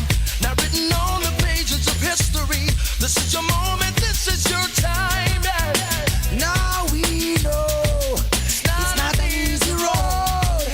3 o'clock, another road down. We gotta carry the load.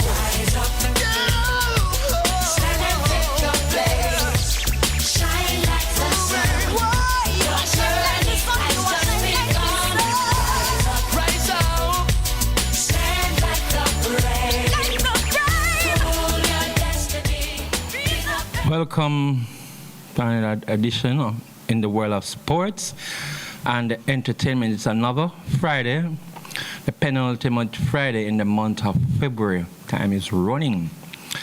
Yes, not going to say much, going to go straight on that thing, the topic.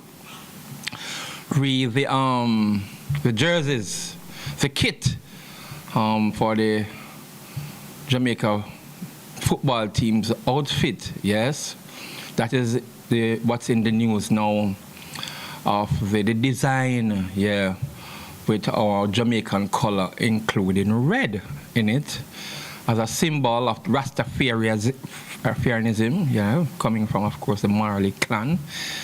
And it's, persons are saying it's not something that them just can make a decision to put red into it. And, you know, when you look at the national stage and they're going to say, is this the Jamaican color now where there's red? Because we are black, green and gold. The only country who does not have red, white and blue. I'm going to do a research on that. Jamaica is the only country who don't have red, white and blue in them flag. Yeah, I'm picturing and I don't say any. Nowhere in Europe, nowhere in Africa. Yes. No red, white and blue. So Jamaica, it's unique for the black, green and gold, and don't want the interference there, whether it's going to be cultural. One thing I can say is that, yes, they can add it to the design that fans wear, but I don't like the idea of it kitting out our national team, any national team at all, right? Because government would have to sanction, talk about it and put it to the public, a referendum like, and just to see if it will be accepted, which it will take a good time, and I don't think Jamaicans is going to go for it, I can't tell you. So it is left to be seen what with the JFF and if the ministry, government would say, all right, let us think about it, and it have a far way to go, but I don't think it's going to get off the ground with this red. Probably the fans them, but not the kit for of course, for the national team, no. Because one thing I have to say, Kev, if you put it on one, everything it will affect, Hey, you got to have every different national. Yeah, man, put the red in there and you don't know how far. It's only one opening, so I don't know if it should be endorsed that way or something like that. I don't think so. All right. Okay, and of course, still looking at how the under-17 reggae boys have qualified for Qatar. Yes, going into the under-17 World Cup, and the ladies' turns now. I think they have Mexico, Panama, and another team in that zone. The 3 group winners and the best 4th place team will qualify directly for the under-17 female World Cup, of course, in what is other country name? Towel country. Of course, in that country in Africa was famous for the towel. Yes, that's where it's going to be. So we'll get the names of that country. Yes, so we're looking forward to see what the under-17 girls going to do with the quality. The first match is going to be up against Mexico. It's the age group, so we don't know what to expect from the Mexicans. It's not senior, so let us see if Jamaica can really put them passes and things together and join the boys them to qualify for this edition of the female under-17 World Cup. And then I think this weekend, the senior reggae boys are a group that has been called up locally. Will be, of course, playing Martinique this weekend. Still looking at getting some of these players, Rudolph Speed, to be in the setup for these two-way match between New Caledonia and, of course, the winner of that play, Dr. Congo, DR Congo. Yes, so everything is going as planned, and I think we have a good momentum. Okay, West Indies surprising everyone, 4 from 4, topping the group, and looking to have an opening match in the Super 8 against Zimbabwe, who was unbeaten with 1-3 and 1 rained out. Yes, Zimbabwe beating the likes of Australia and Sri Lanka. Sri Lanka end up second. We have India in that group. So what I'm looking at is it's a tougher group. Jamaica, Zimbabwe, India, and South Africa. It's a tougher group. So let us see if West Indies can negotiate out of this phase to make it to the semi-finals. Yes, make it to the semi-finals. It's going to be 2 coming out of this group, right? So we'll wait to see what's going to happen as of this weekend with our next week with what's happening in the second round in the T20 World Cup of Cricket. Also, yes, Arsenal slip up. That draw with Wolverhampton Wanderers. Boy, you know, Premier League is so unpredictable. Bottom of the table, you know, and one of the favourites to be relegated, and came out with a 2-2 draw against league leaders Arsenal in the Premier League. And the league is cut to what, 5 or 4? Something like that. But I'm still sticking to the guns. I don't think City have that kind of team, that power that can carry them through the season. I mean, City is going to drop points too. I know that. They're going to lose and then draw. So I'm expecting Arsenal to hang on. I'm expecting, again, I don't know what's the motive of Aston Villa. They are in 3rd place, Manchester United in 4th, and of course Villa, of course, who qualified for the quarter-final already in the Europa League, you know, and you know that man, you are Emery, him call himself Mr. Europa, and he's looking forward to winning that league. I'm a specialist in there, and I know that him want to win it for this Aston Villa team, yeah, even though finishing 3rd and so forth to take on one of the Champions League spot. Okay, closely followed by, of course, Chelsea and Liverpool. So it's expected to be competitive. And even in the same English Premier League, you have 6 teams who are down there and 2 battling. West Ham is one of them. And of course, Nottingham Forest not out of the woods yet. So it's very keen, the survival for the drop. Okay, Burnley is already there. Wolverhampton have a tall lot of a climb for a win so much. Yeah, to really give themselves a chance to come out of this relegation spot. So, left to be seen. Also, you have another meet coming up on the weekend. Should it? Yes. Because everyone is looking forward to the Gibson Relays next weekend at the National Stadium in Kingston, Jamaica. And this will give you a strong, it's a corporate era champs, yeah. This weekend, I believe, that we should be at Ashenheim at the Jamaica College today and tomorrow, yes.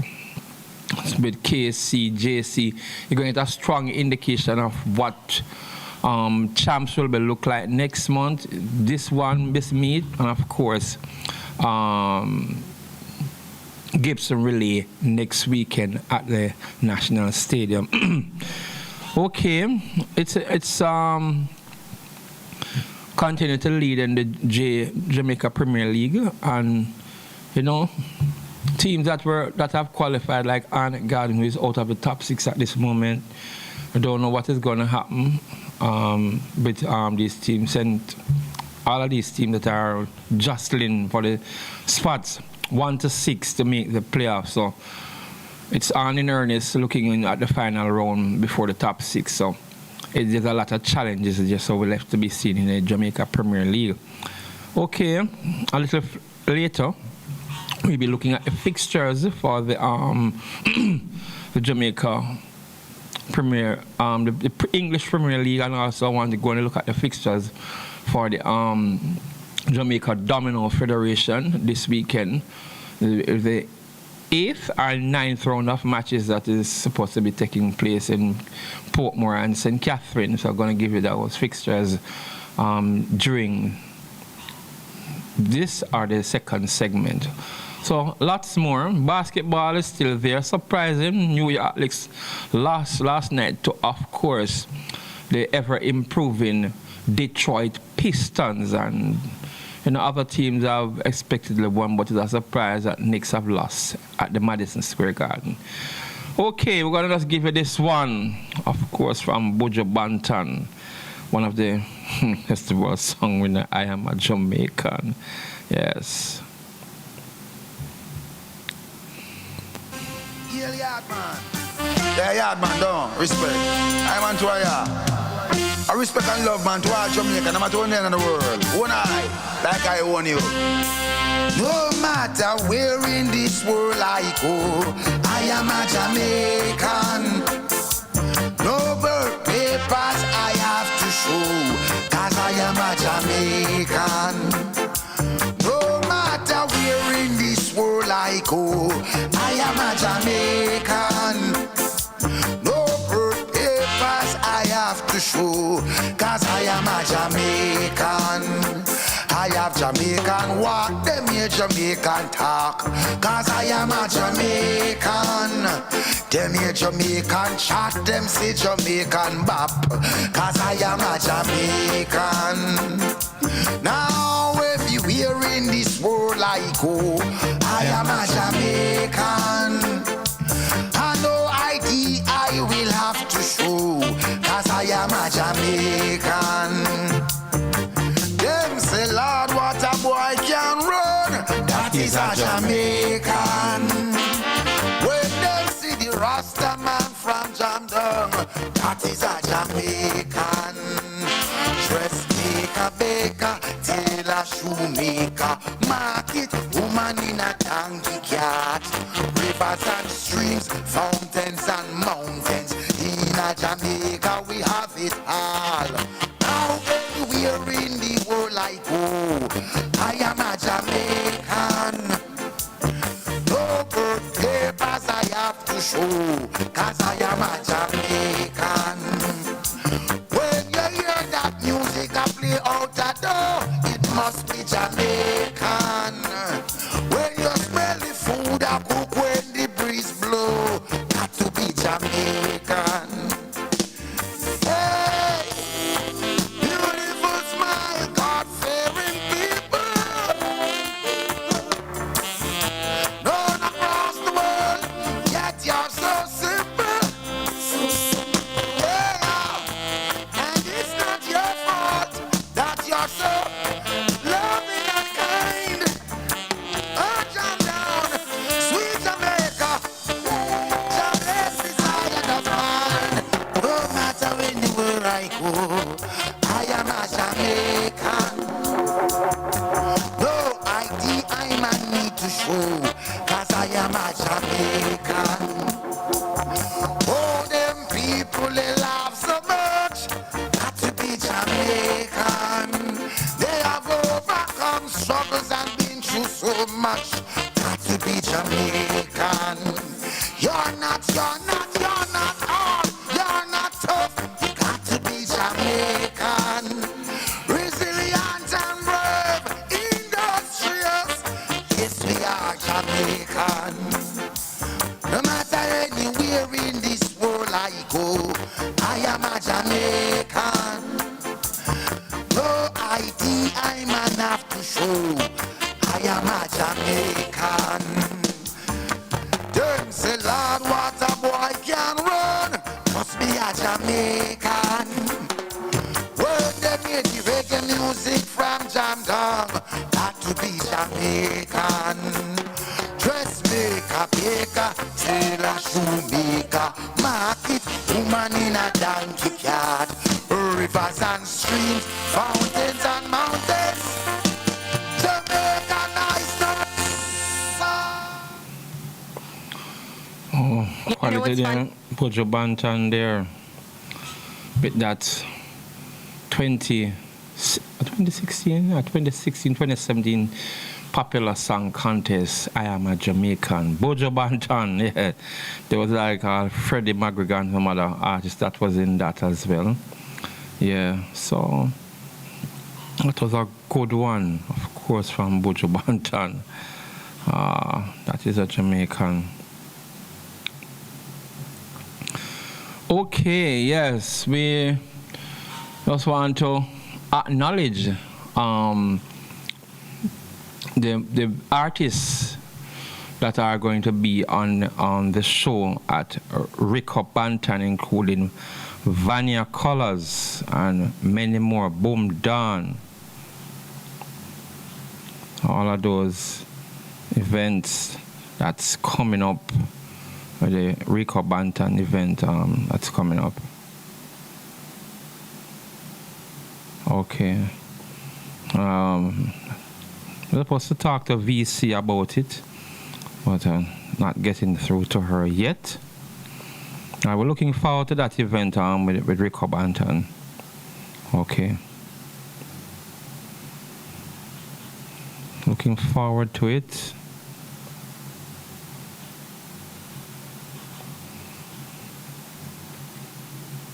Get this one here from...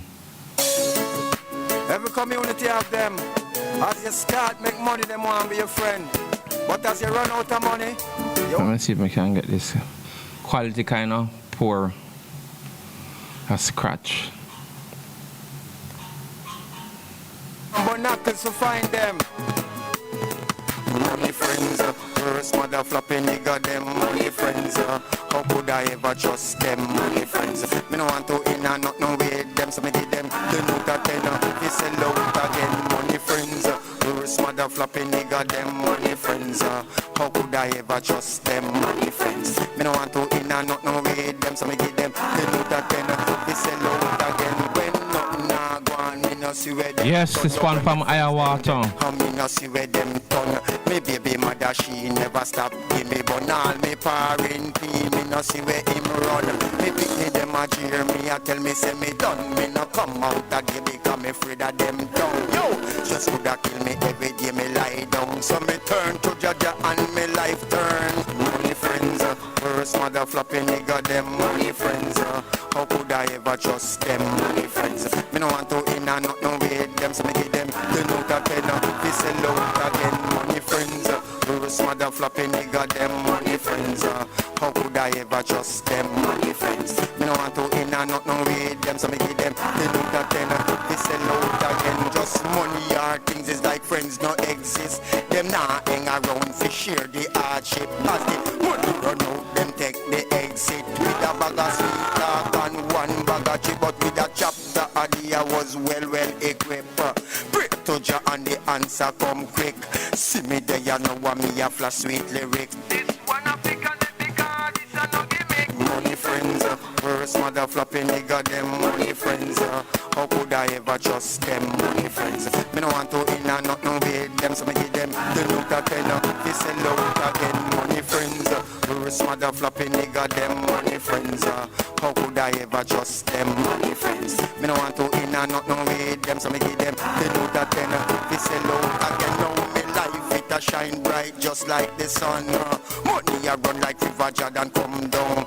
Gyal a run me down with me, them want settle down. Or call me black chocolate, them hot bubble gum. Ready fi deal with me fi get a lump sum, but them can't get a cherry, much less a plum. No friends can never ever bring me down because of money.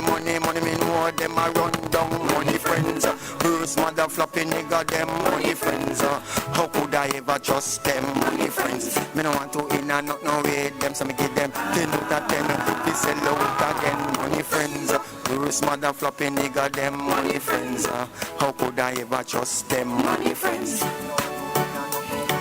Money friends. That one, of course, from Ayawater.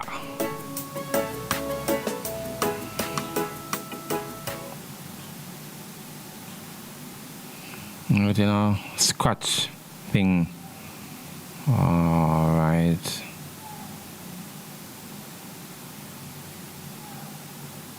I don't know what's happening.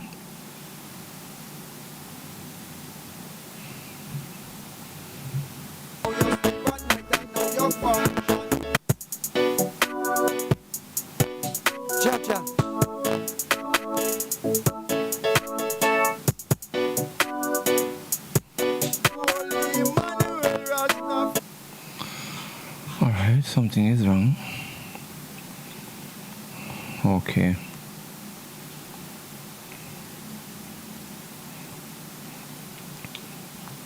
Get back, you know that some events that were kept on the weekend, you know, because it was what Valentine's weekend, especially up by Officers Club. I want to just reach out back to the promoter himself, and of course, George. Yeah, good production, good thing, all of that we put in place. Me I tell you, brother. Yeah, we kind of rate all our going, and yes, people I look forward to you doing more things again on that event put on there. So it look good. I'm promising, and yes, I want to just share this and more. Okay.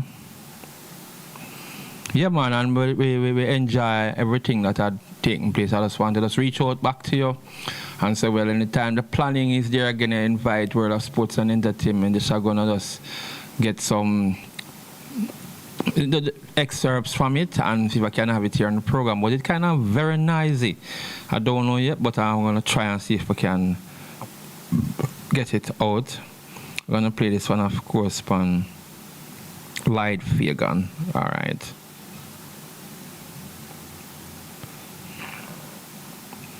Downloading this. It's one from Light Fagan.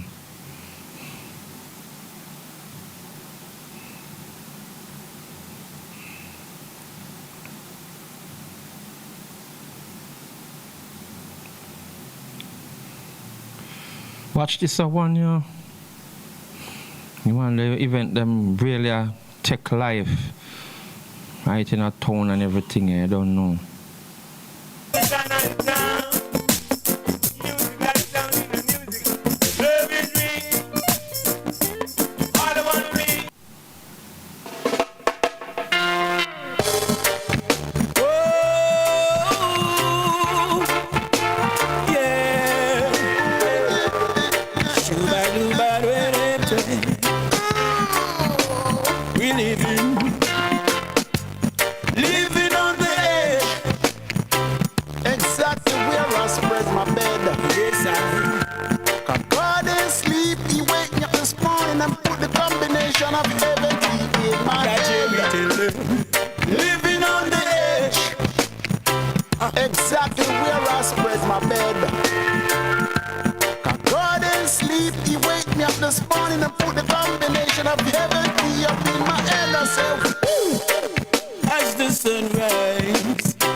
Take another one after this, going into our first break. Of course, it's 1 year.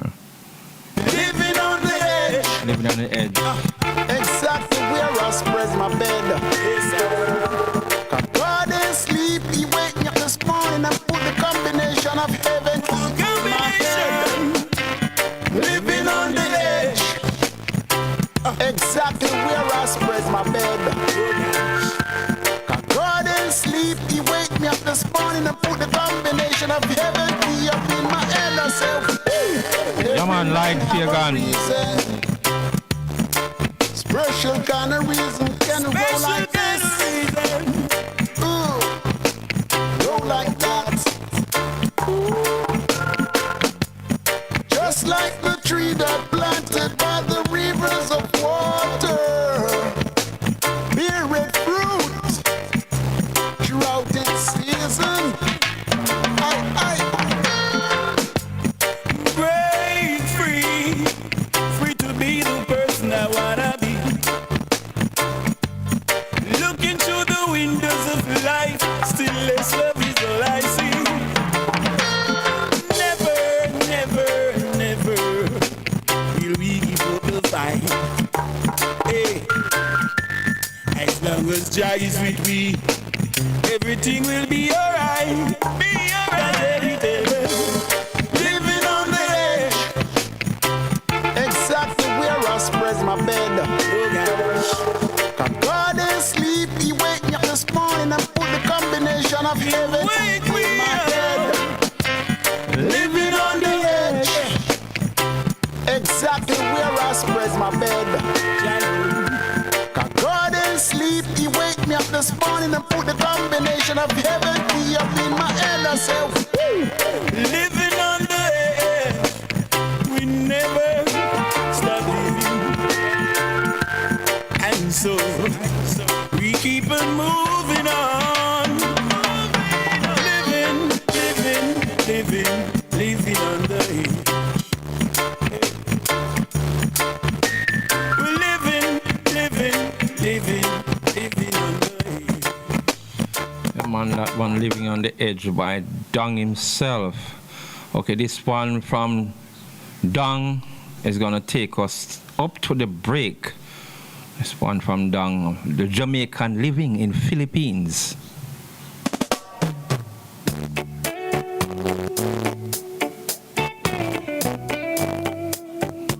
Yeah man, the artist named Dung. I can tell him good morning at this time. Coming up here with the whole of them say, got enough of them, I don't really give a damn. Them using them mouth for do evil against people, for real. Them love for blood upon everybody. They car, them mouth, them know it's set for spree. I don't really give a damn. Them running out them out of you, them young barrad body. Just tell them go away. Coming out here where the whole of them say. Cut off of them out the road a let.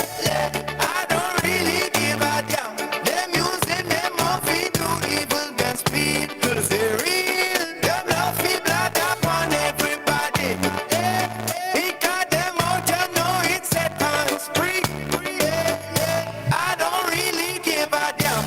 Them running up them out coyote and young parabati. Just tell them go away. Coming out here where the whole of them say. Gone off of them up the road a let. I don't really give a damn. Them using them out to do evil against people. For real. Them love for blood upon everybody. Because them out you know it's set on spree. I don't really give a damn. Them running up them on fire, them young parabati. Coming out here where the whole of them say. Gone off of them up the Taking us up to the first break. I don't really give a damn. Them using them out to do evil against people.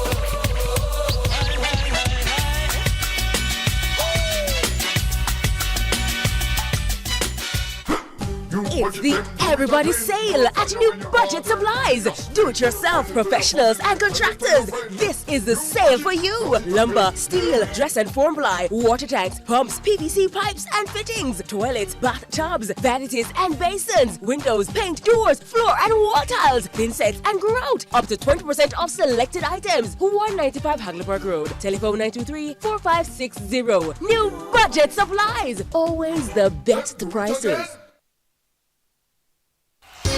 Tools, hardware, and supplies is turning up the heat this summer with your super saving summer sale. Prices are slashed on everything you need to fix up your home. Beautiful tiles, sleek doors, top quality windows, modern sanitary ware, exclusive flooring, and more. At Tools, hardware, and supplies, we have you covered for the summer. So come visit us at 279 Spanish Town Road, 4 South Camp Road, 8 Red Hills Road, or online at toolsja.com. Tools! The Lion King of Hardware.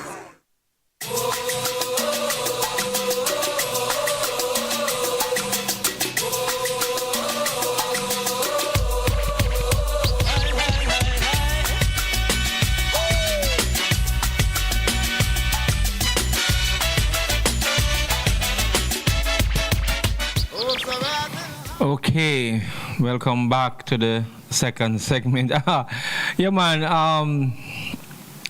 I can tell you about some results that in the domino that went on Sunday, and trust me, some interesting result. Me I tell you, man. Links 250 Naga Head 232, Cherry Garden 250 Southsap 220, Los Valentes 250 Central 228, Right Stuff 250 Correctional 221. Yes, that's some of the match. Cherry Garden, I don't get that one, although they were leading at half time. And the big match, Caribbean Classic versus Bull Bay. Caribbean Classic losing the home team to visitors. Bull Bay with man like Sour Scream, and you name all them players, I tell you. Portmore League is on in earnest. I want that side and call One Blood, and of course Valiant. A couple of the big sides there now. So it's going to be very interesting how the season turns out. And the links and all those. You know, you're going to have the two divisions. You're going to have the first 8 and then the last 8 play the board trophy. So clubs are vying for a top 8 finish to play in the quarterfinals of that. So for the Portmore St. Catherine Domino League trophy that is run by the Jamaica Domino Federation President Mr. Gerald Stevens and Vice President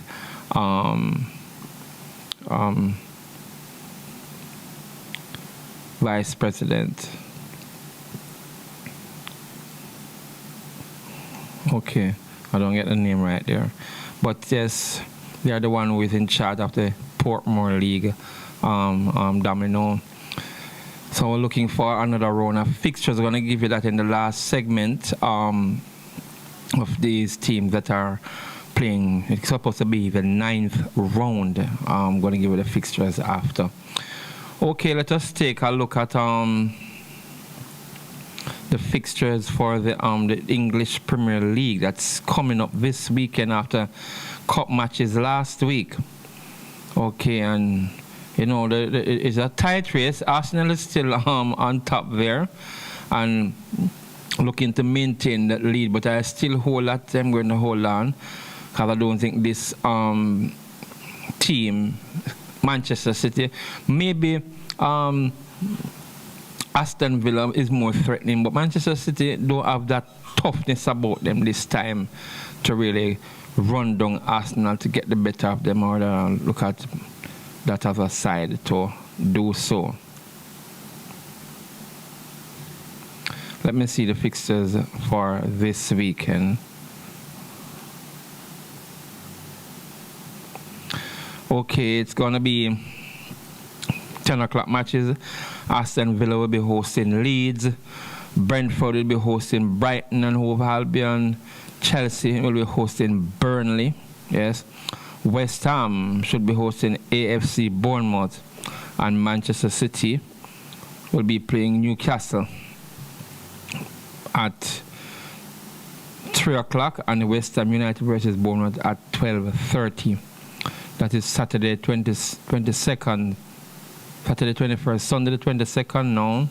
You will see Crystal Palace hosting Wolves, fighting for survival after that draw against Arsenal, looking to play against Crystal Palace.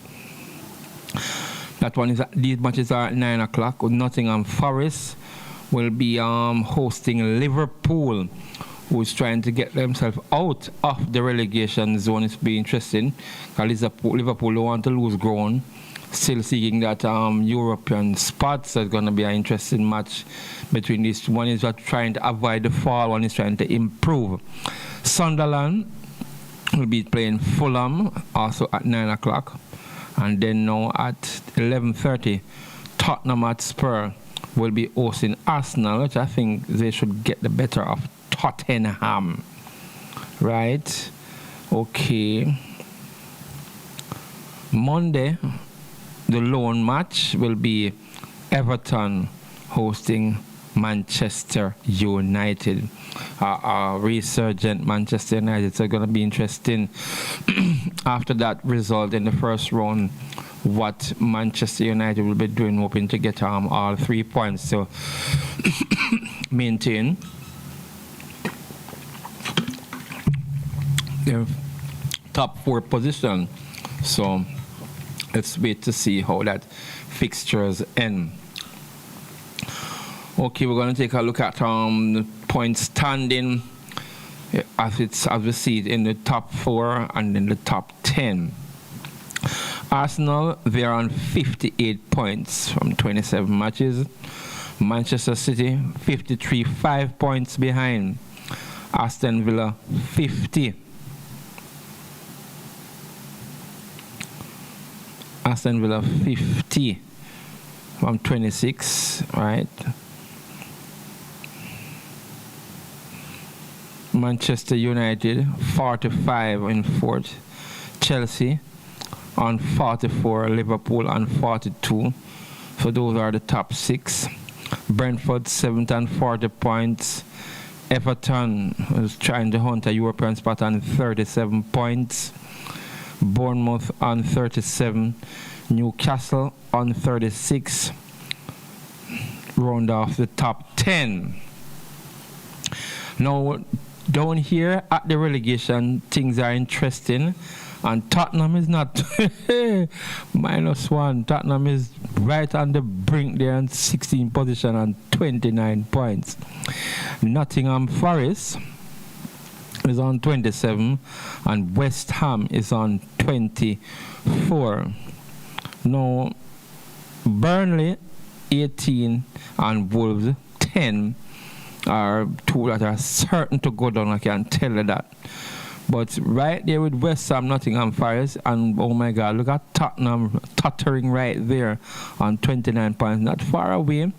And West Ham looking to improve their chances, right? And looking to get all 3 points and take themselves out of. No, but they would end up on the same goal difference with Nottingham Forest. It depends on what West Ham is going to do. Going to be on 27 points. That is if Nottingham Forest is going to lose. So it's going to be very, very touch and go for those teams. With Tottenham, Nottingham Forest, and West Ham trying to starve off relegation right there. But the top 4, Arsenal, 27 points, 58. Manchester City 53, Aston Villa 50, Manchester United 45, top 4, all from 26 match. I think Arsenal has played 27. All right, that takes care of the Premier League right there. Okay. I want to just reach out, of course, to DJ Foxy Brown, who was was injured and is recovering. And if I can get her right here.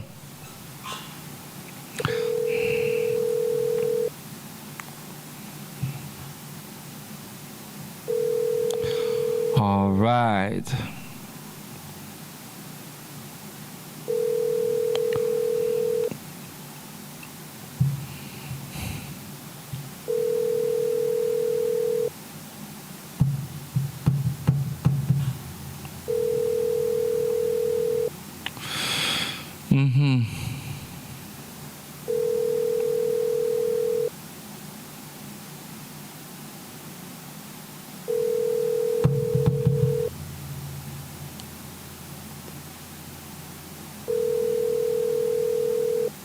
Not getting through to Foxy Brown there. Recovering from that accident, yes. You know.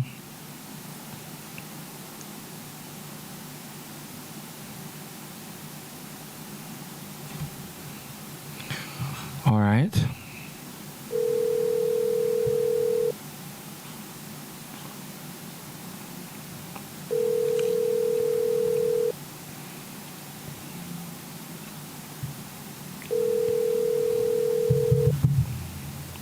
So not getting him right here.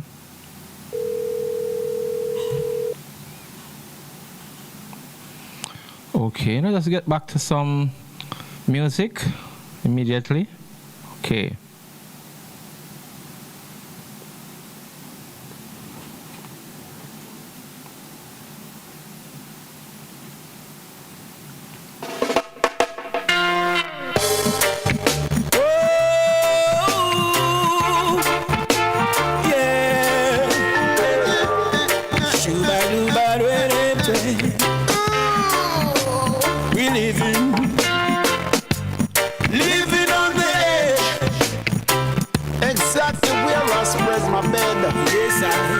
Continue with the God man. is sleep, he wake me up this morning and put the combination of heaven in my head. Living on the edge, exactly where I spread my bed. God is sleep, he wake me up this morning and put the combination of heaven up in my head. I say, As the sun rises, we give thanks and praises. Always on the move, anticipating changes. We're living on the edge, still love is in her heart. And in this world of confusion, Jah is with us from the start. And when things not right, how we fight the fight. And so, that Jah we tell them, living on the edge, exactly where I spread my bed. yes sir. God is sleep, he wake me up this morning and put the combination of heaven in my head. Living on the edge, exactly where I spread my bed. God is sleep, he wake me up this morning and put the combination of heaven up in my head. I say, every man have a reason, special kind of reason, can roll like this. Roll like that. Just like the tree that planted by the rivers of water, bear red fruit throughout its season. Break free, free to be the person I wanna be. Look into the windows of life, still less love is all I see. Never, never, never will we give up the fight. Hey, as long as Jah is with me, everything will be alright. Be alright. Living on the edge, exactly where I spread my bed. God is sleep, he wake me up this morning and put the combination of heaven in my head. Living on the edge, exactly where I spread my bed. God is sleep, he wake me up this morning and put the combination of heaven up in my head. I say, Living on the edge, we never stop living. And so, we keep on moving on. Living, living, living, living on the edge. We're living, living, living, living on the edge. Living on the edge. I want to tell about this one here. Of course, from the man himself, the farmer. Yeah, man, I can't call him the farmer, you know, Simon Splinter. I don't fear the wicked.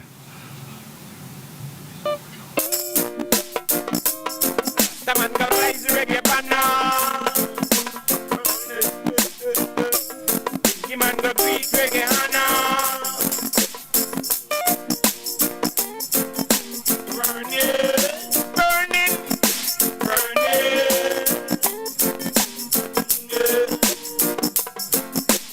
I don't fear the wicked man down. I don't fear the wicked man sound. I don't fear the wicked man down. I don't scare that the vampire that crawl up and I in the dark. Love is me. All I wanna be. Life is me. Down to see, down to see. Love is me. All I wanna be. Life is me. Down to see, down to see. Take a walk in the city. They really don't pretty. Some people need it pretty. They have no love at all. Take a walk in the town. What a showdown.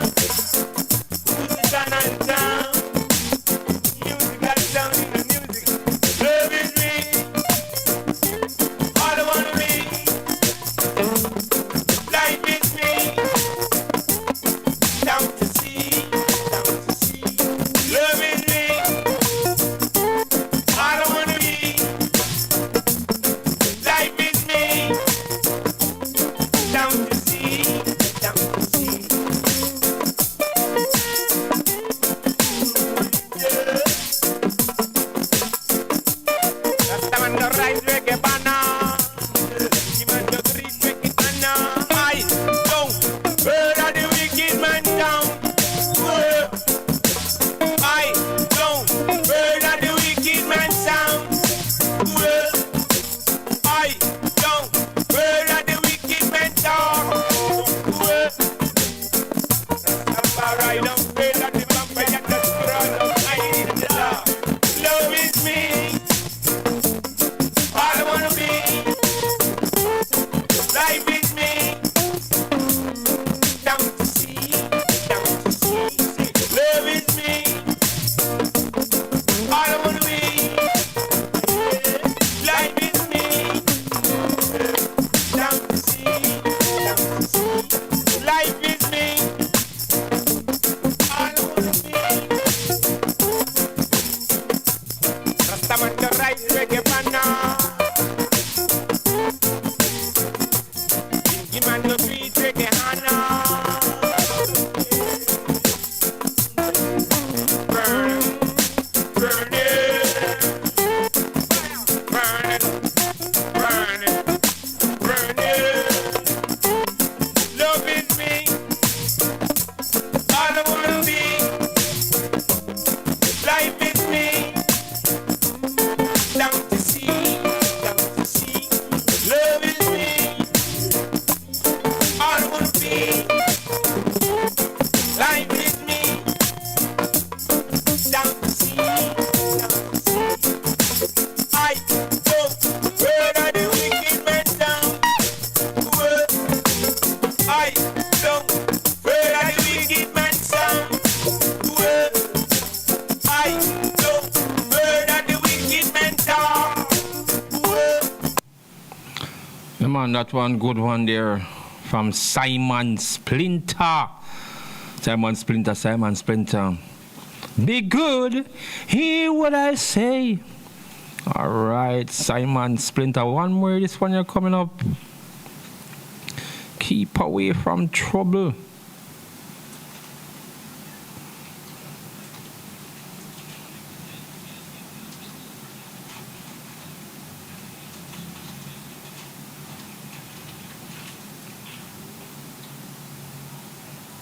Simon Splinter.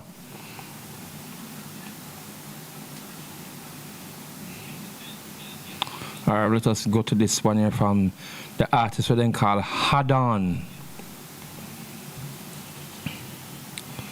You know, one of Dougie Ben's production, this, you know. Yeah, man. Hadon, the artist. Hadon, the artist. This is a dangerous group that we're dealing with. Vibe. Okay. Yeah, man. Get a flask. No, matter of fact, get a cord. No, pass the whole bar. Oh, the girl, them are going mad and bad. I run and boom, I do it. Yeah. I will clean and straight Louis V too, you know. I just vibe. I me say boom in a me rum, boom in a me rum. Boom in a me rum, boom in a me rum. Me say boom in a me rum, boom in a me rum.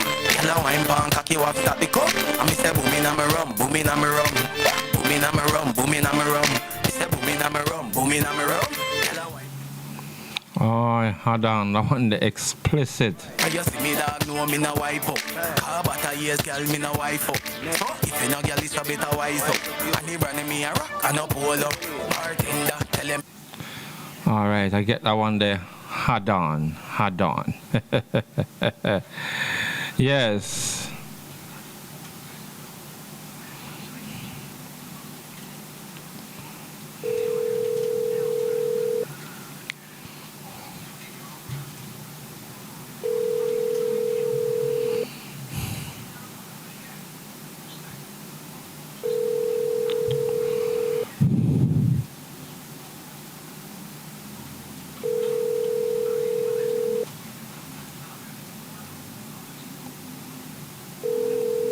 Not getting through.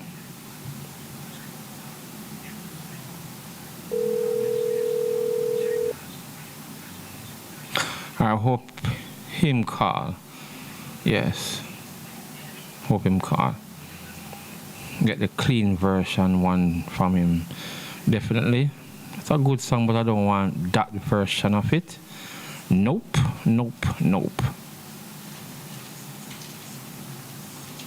Yeah.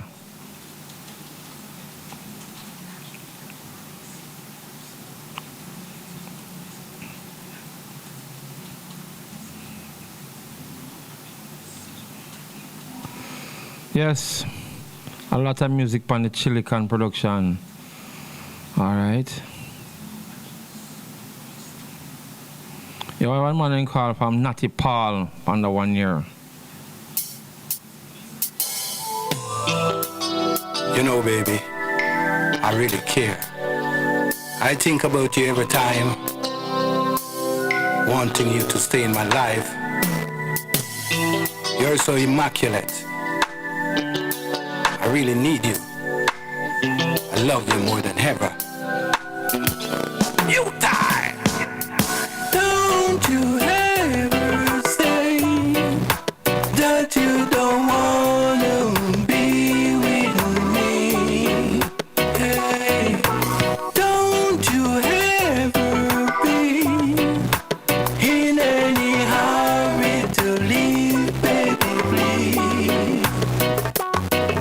You're special, official to me, you're so vital. Love you so much for your natural potential. I'm like the engine and you're like the petrol. You're like the wave and I'm like the tidal. Woman, your presence are the key to my survival. I feel me ex-girl can be your rival. Me get a welcome in my arrival. Oh, I love no depth and no downward spiral. Don't you ever say that you don't wanna be with me.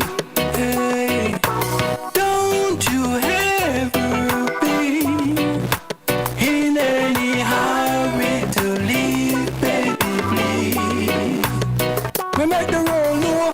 If you ask me, baby, love, I'm just fine. I'm gonna be your king in any tough time. I'm a jealous man, tell them why not touch mine. Them bad mind will up, but baby, we must find a way. New type, no one hear you say that you're leaving the bottom. We break together, stay together, never go astray. Can't wash up the stability. Love will never decay. Don't you ever say that you don't wanna be with me. Hey, don't you ever be in any hurry to leave, baby, please. Hear me now, baby, don't go chasing waterfall. If you want the loving, then I my name you call. Don't go chasing waterfall. This a new type, I gonna make you stand tall.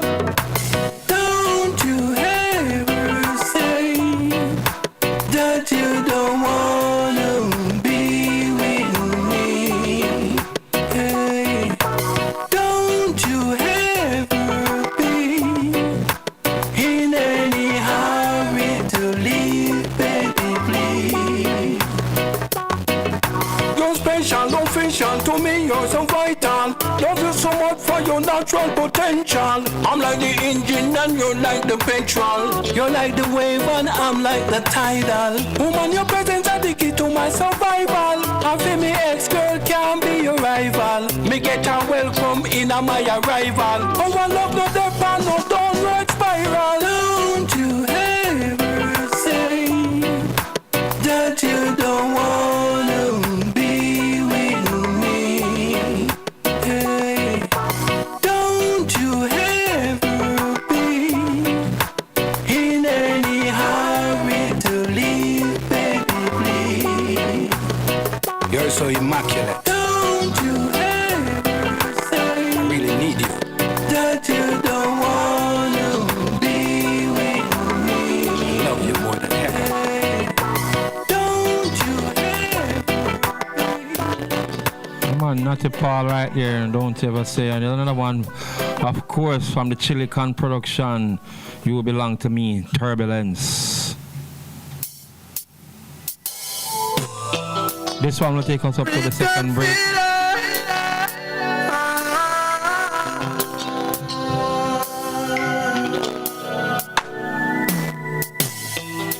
Don't you stay there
pedicure every week. Mastercards at your feet, item food you want eat.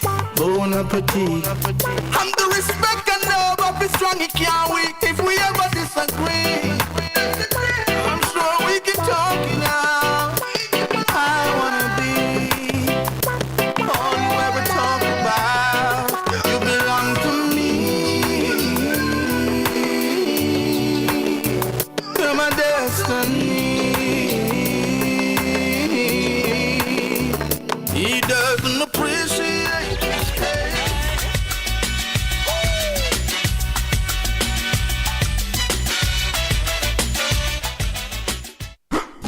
It's the Everybody Sale at New Budget Supplies. Do-it-yourself professionals and contractors. This is the sale for you. Lumber, steel, dress and form ply, water tanks, pumps, PVC pipes and fittings, toilets, bathtubs, vanities and basins, windows, paint, doors, floor and wall tiles, thin sets and grout. Up to 20% off selected items. 195 Hagley Park Road. Telephone 923-4560. New Budget Supplies. Always the best prices. Tools, hardware, and supplies is turning up the heat this summer with their super saving summer sale. Prices are slashed on everything you need to fix up your home. Beautiful tiles, sleek doors, top quality windows, modern sanitary ware, exclusive flooring, and more. At Tools, hardware, and supplies, we have you covered for the summer.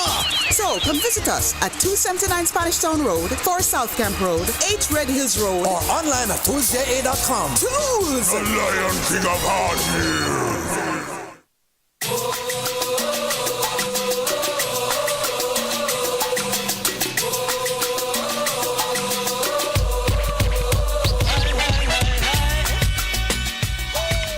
Welcome back to the final segment, going down the stretch here. Yes, in the world of sports and entertainment, we were playing that one. We can go straight back to that one with Turbulence, man. You belong to me. You belong to me. Don't forget that one. I'm saying it to that person, you know who I'm talking. Don't you stay there and suffer. No, baby. Let me tell you this. You belong to me. You're my destiny. Yeah, man. Canon Music Promotion, Production. He doesn't appreciate you, save yourself. Baby, your health is more important than anything else. Oh, wow. If love is blind, then baby, you are Stevie Wonder. Take it pain with this smile, watch the pressure you under. Him want kick you up like him a kung fu panda. Ready to beat you down when your heart's bow Sandra. Like a punching bag to suppress his anger.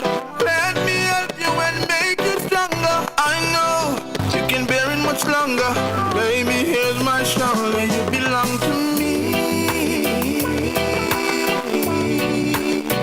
I will set you free. He doesn't appreciate you, save yourself. And babe, your health is more important than anything else. Come with me, take my hand, let me lead you to the promised land. Baby, hold me, only and solely. I promise I will do you no right. Yes, Turbulence. I'll give you money, Reaching out to all the pedicure every ladies week, and Mastercards at your feet, everywhere, all over the world. You know, Bon say, appetit. I'm the respect man and love love of the strong, it Yeah, man. can't weak. If we ever disagree, I'm sure we can talk it out. Can't talk it I out. wanna be all you ever talk about. You belong to me. You're my destiny. He doesn't appreciate you, save yourself. And babe, your health is more important than anything else. You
one, of course, from Turbulence, of course, from Chilicon Production. Yes, probably can hear more from the man himself.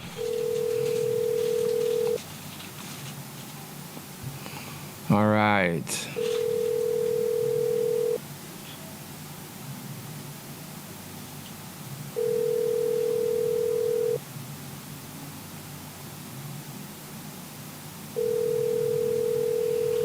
Hey, baby, belong to me.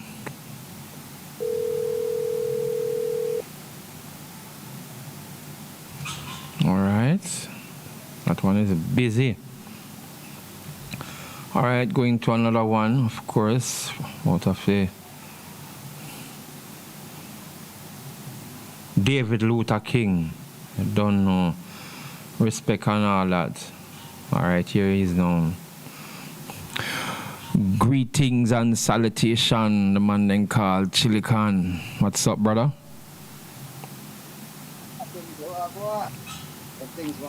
You have to speak up, I can't hear you.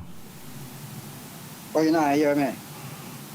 I hear you. You hear me now? Yeah, but it sound like it from a distant, brother.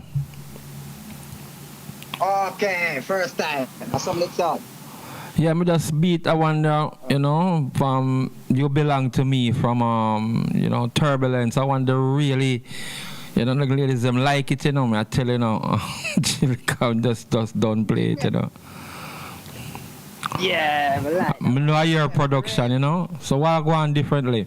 What are the progress being made at Chilicon and how things up north there? All right, really and truly still, we just go and get them started out properly still, you know. Yeah. I need to get them registered in the system. In the system. Like IRFM. Yeah, we need to get them registered in an IRFM. What about on the social media platform, the different platforms? What you're doing there, you know, that the royalties on them, something you have to put in those, you know. Yeah, man, those things in still. Yeah, man, all major platforms. Okay. All major platforms and things. You see me I say, but it's just that me did approach the IRFM part of it. Okay. Did start, you understand, and I never registered them in the office. So I just that now me have to start. Everything cool still. Up here all right now, the little sun start come out, you know what I mean? Okay. Yeah. I think them say must tomorrow we are gonna go back down to 31. Which area that? Me in Pennsylvania side, yeah. Pittsburgh. Yeah, me tell you, a March before you get in a good weather there, you know.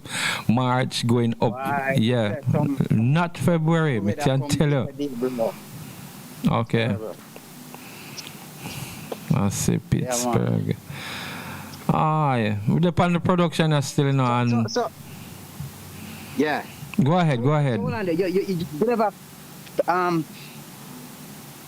play the Ian. Take your time. Yes. The Ian.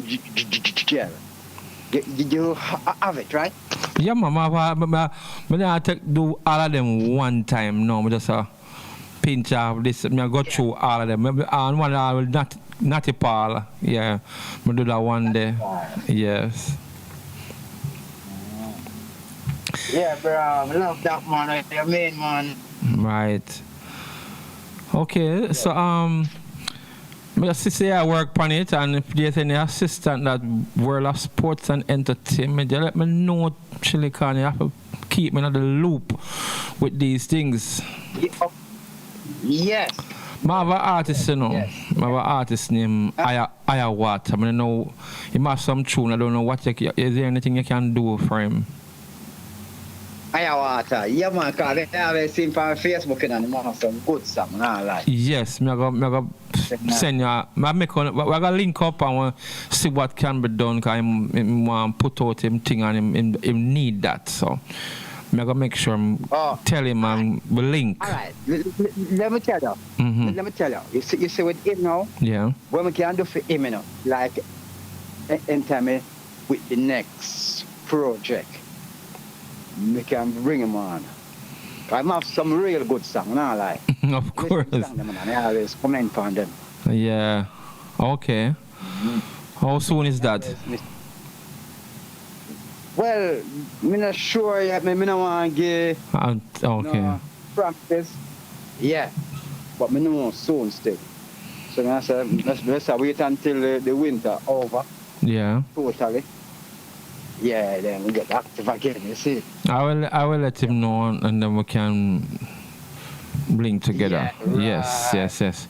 Yeah. Anyway, some things when we look about for the anniversary show not come true yet, you know, so I have to have an alternative. So the thing turn up on me and not much now go on, so I have to find some other solution for that event come May 1st. But I'm gonna deal with it still. I'm going to deal with it. All right, I'm going to deal with it and see. Oh, you want a woman that work out? Not totally, but just watch what I go on still. I saw you learn, you know. So you learn. Mm-hmm. But me still I got to deal with the thing professionally, you know, as an artist, as a DJ to an artist, I still got to deal with it on a level. No grudge, no. Yeah, I just deal it professionally, brother. So I plan for it. I got to take no draw myself from the people. You see me? I have to set the example. Sure. Yes. Yeah. All right, Chilka, if I have you on my program, I just want to let you know that I do the thing right here on World of Sports and Entertainment Rebel Radio. I'm supposed to link up with Sugar 95.7. I talked to the gentleman there, so I assume we're ready for them. And a lot is going on, and we want to just make our production right here in Jamaica. I want to even take my time out to reach out to my cover song specialist, my love dear, Coney. She have a very nice voice, yes, and yeah, I need you to listen to it and see. It's the same thing. I'm trying to push them and see what can happen, what can come out of it. So I'm pushing Coney, pushing Iowa, and a couple others that I need that exposure out there and that, and the labels and all that. So I work on a few things for them. Yeah.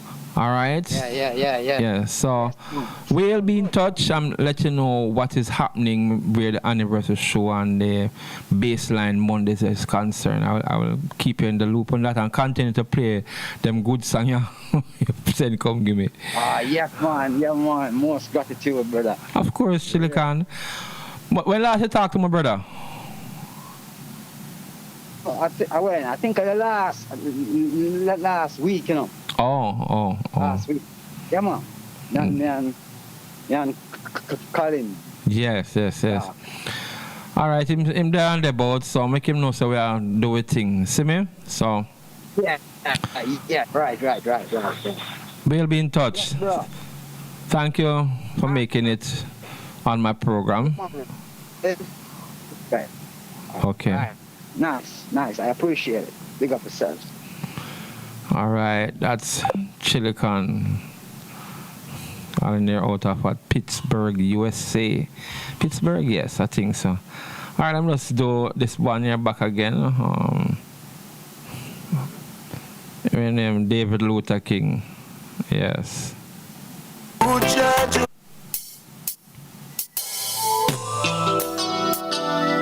A friend indeed.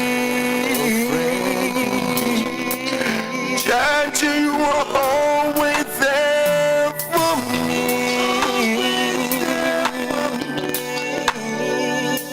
In time of need.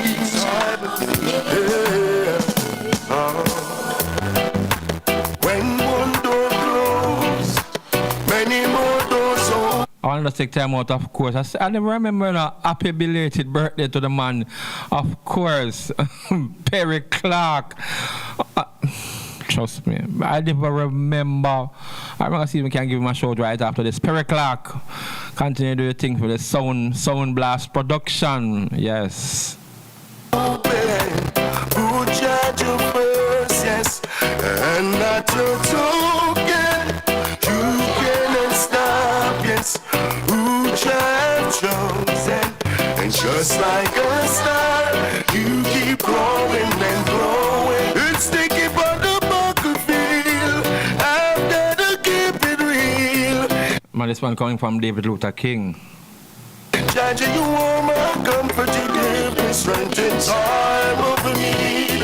Me know the struggle feel, me know faith from genuine. But love don't cover anything, I fight ya then I go win. But when one door close, how many more doors open? Who judge you first, yes, and not your token.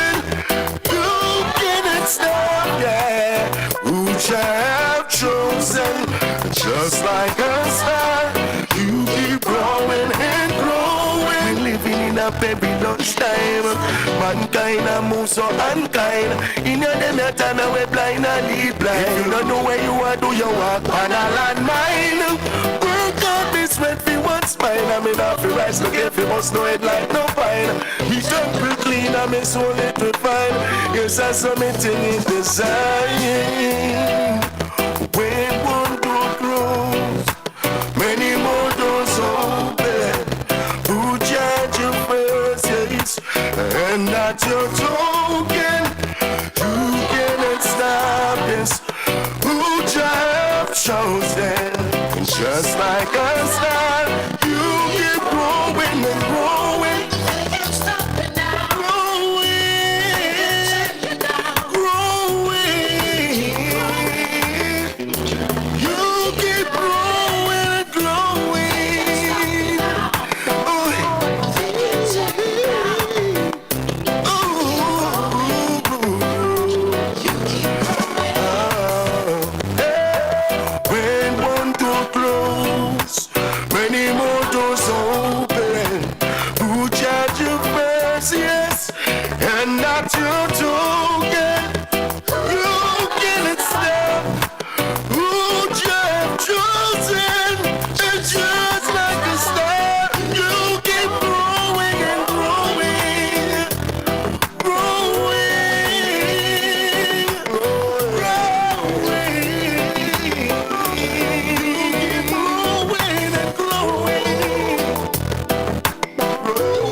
The thing I come up for Paul Little John away and see if I can reach him and get some word from him, you know. Little John event that's coming up.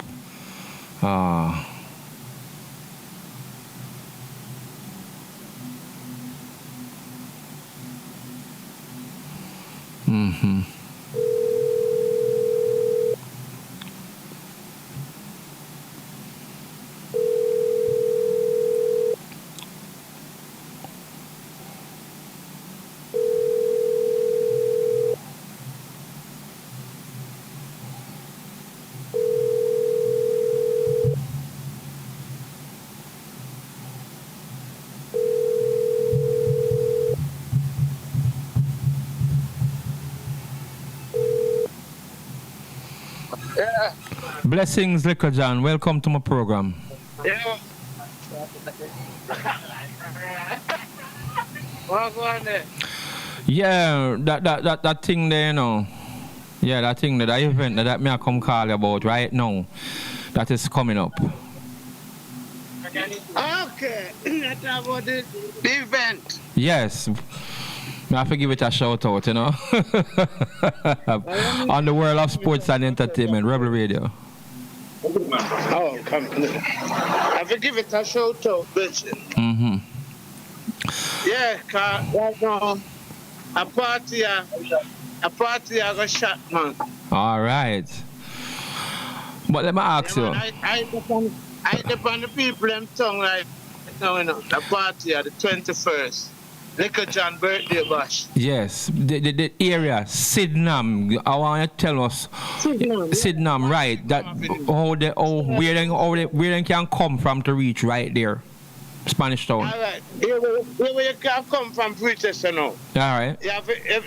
You must say it's half Old Harbour Road, you know. Yes, I know. If I come from town, you take the bypass or you take the highway. Yeah. You come out in the roundabout, that's all. Right, that's all. You come down Old Harbour Road. Okay. And it's one Signal Avenue, you can't miss it, right at the car wash. Right at the left there, on the left. Yeah, when I on the same left where Clive Black hardware there. Oh. Another road there. Yes. All right. And everybody can look forward to the lineups where you have there. Yeah, man. I'm going to tell you, man, we never do no lineup and unless cause the last time when we do a lineup, the only man did miss on the OS and we know him the day in the hospital. So yeah. So that's why I'm bring him back this time. You remember the last time in a Mandeville? All right, me not forget that one day, you know. Huh? I was there. The one at Mandeville, I remember I was there. That's my summer party. Right. That one day I'm a summer party, one of my birthday, March of my birthday, summer party August. All right. But I make a link and have word with you, because I work on a few things, you know, but I get through it and we're going to make sure that... That's the way you have to do, and you know, you have the number by the sprinkler. All right. We're going to do that. Okay. Right. Thanks for having you. We're looking for having you again leading up to the event. See me? All right, do that. All right, Little John. All right, cool. Okay. That's the man, Paul Little John there, man. Yes, I can tell you. All over me, yes. That's my boss. Okay, all right. Get back to that one day.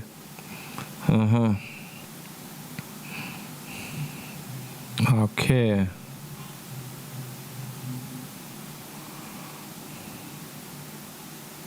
Get that one there, you know? Yeah, man. We're going to just line it up and do it the right way. All right. I'm going to line it up and do it the right way. I tell you that, man. Make sure line it up and do it the right way, you know? I would delete every app on my phone for this. It's called AI app. You can literally ask it to do anything. Skip that. You some girl of Odessa. You are going like so, well then when you come a dance or sleep, you won't come text at your sleep. Job is sleep, cause this is a brand new release. Come little Johnny Wonder. Yeah, man. The man himself, Little John.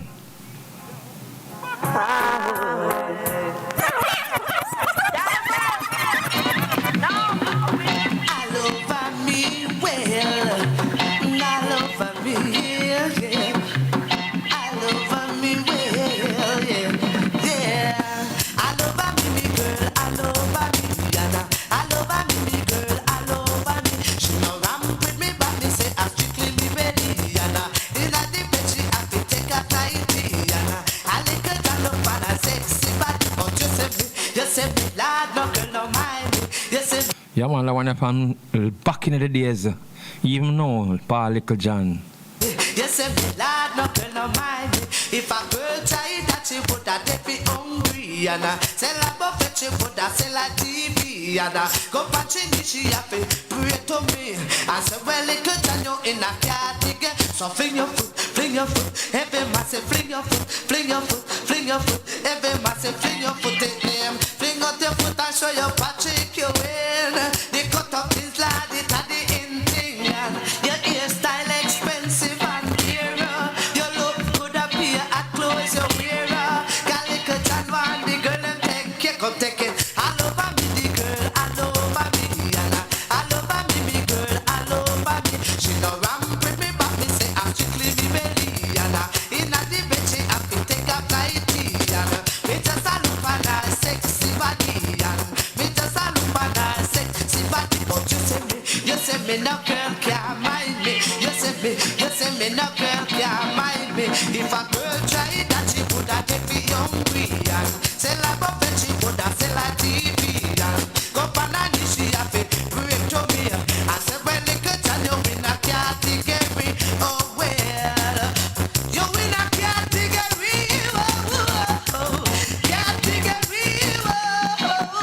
Oh well, yeah. That girl, me know you're sweet and girl, me know you're nice. Land them fin know say your body have price. Want them fin know say this a girl look nice. Me girl, I love me. Boy, I love me. Boy, me girl, I love me. Well, so fling your foot, every massive fling your foot, fling your foot, fling your foot, every massive fling your foot, fling out your foot and show your Patrick your way now. The cut of this lad, it had the in thing. The hairstyle expensive and there. Make them know appear at clothes you wear. Me girl, I love me. Boy, I love me. Ooh, come take it. I love me girl. I love me. And I love me girl. Yeah, man. I love man, the family could John there. I don't know. Anyway. You know what's funny? Time is just. I deleted my whole photo gallery manually. Time is just coming up. Yeah, to the end of this program. All right, we're gonna take it out. Of course, this one. We'll just take it out on this one, you know.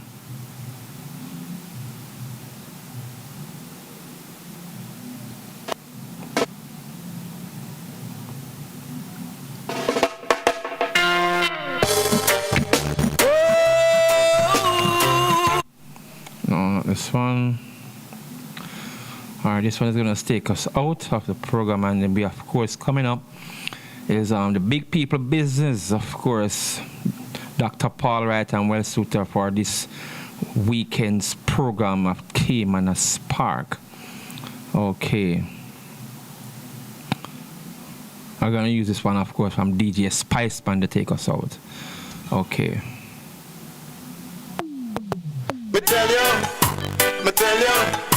say Jaja is the most high king. Me tell you, say Jaja him a give me the blessing. Me say yes, me tell you, boy, me tell you, say Jaja is my guide and king. Me tell you, boy, me tell you, say Jaja him a give me the blessing. Me say yes, long live the king. Jah is everything. Say inna me go be no time, inna me come in end.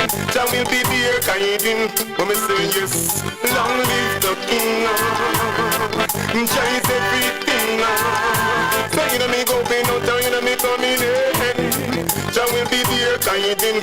When me say from the depths of the pit and Jah take I put salt on up in. Yeah, man, we're gonna be back here again next week to do it all over. Coming up, of course, is racing tips with Dr. Paul Wright and Well Suitor. And yeah, man, you can stay here and know the winner's head. So looking forward to that. And yes, we will continue with lots more in the world of sports and entertainment. Higher than high, jobless high.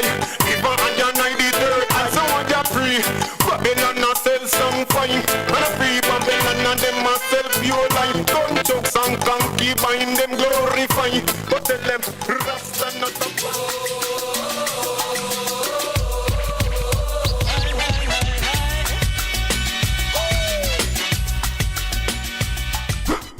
It's the Everybody Sale at New Budget Supplies. Do-it-yourself professionals and contractors. This is the sale for you. Lumber, steel, dress and form ply, water tanks, pumps, PVC pipes and fittings, toilets, bathtubs, vanities and basins, windows, paint, doors, floor and wall tiles, thin sets and grout. Up to 20% off selected items. 195 Hagley Road. Telephone 923-4560. New Budget Supplies. Always the best prices. Tools, Hardware and Supplies is turning up the heat this summer with their super saving summer sale. Prices are slashed on everything you need to fix up your home. Beautiful tiles, sleek doors, top quality windows, modern sanitary ware, exclusive flooring and more. At Tools, Hardware and Supplies, we have you covered for the summer.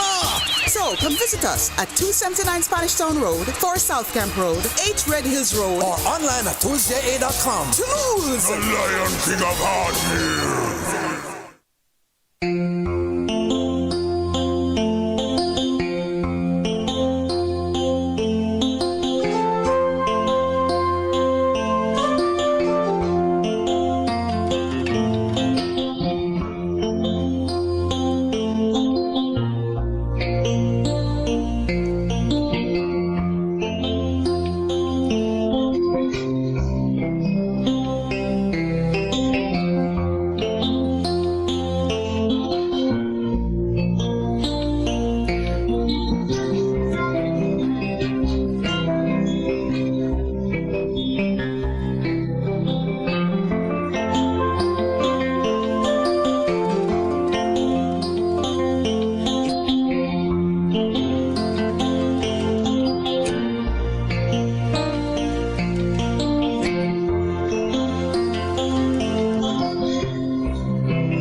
To you I give all the glory.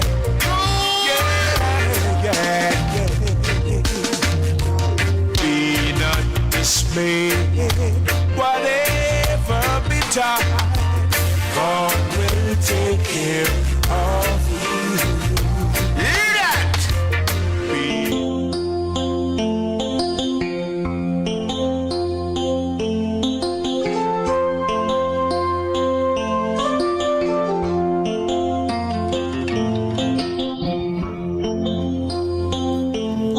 Okay, welcome back to Rebel Radio.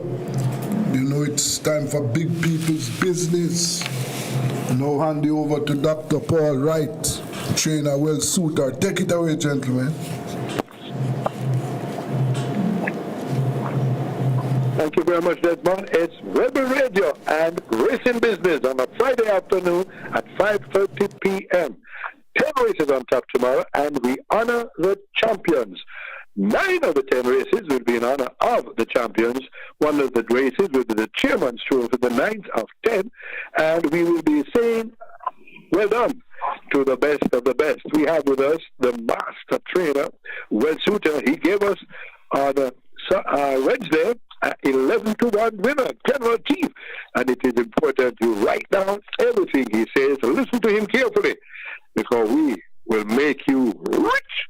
First race, 11:35 a.m. is the official start. And we'll start a little later, but we're going to get the show on the way with the maiden condition race made in honor of Karen Prasad, the champion breeder, taking over from the ones that have won every year. That is from Karen Prasad. Congratulations. The Prasads are moving on This race is over 5.5 furlongs, 1,100 meters. It's a maiden condition race for me to the 3-year-old fillies. We have 12 of them going to the post. The regular 6 starts here. We will find the winners of the first 6 races on the program. Reminding you once again of the formula, your selection, my selection, and trainer well-suited selection. When we all agree, you have a banker and will be able to make more selections as you get the regular 6 on the way. And remember, we have $1 million already guaranteed on the regular 6. Here are my top 4. In the first race, we have 12 starters. Here are my top 4 in race number 1. Number 2, Charming Checkerbox. That might be the favorite. Kevin Foster. He's riding very well. He's already at 10 winners for the year. He rides his run for Pearson, who trains for Christopher Wellington. And the Wellingtons did well on Wednesday with an 11-1 shot. We'll tell you more about that. Number 5 is One Wheel Run. Omar Walker, one-time champion, right? This one for Milford Al Brown, who trains for Minola Prasad, and Al Brown had a nice winner at 69-1 recently, so his barn is hot. So keep an eye on that barn. Number 6 is Imaginarium, first-time starter, Tyrese Anxious, who rides his run for Baden Eunice.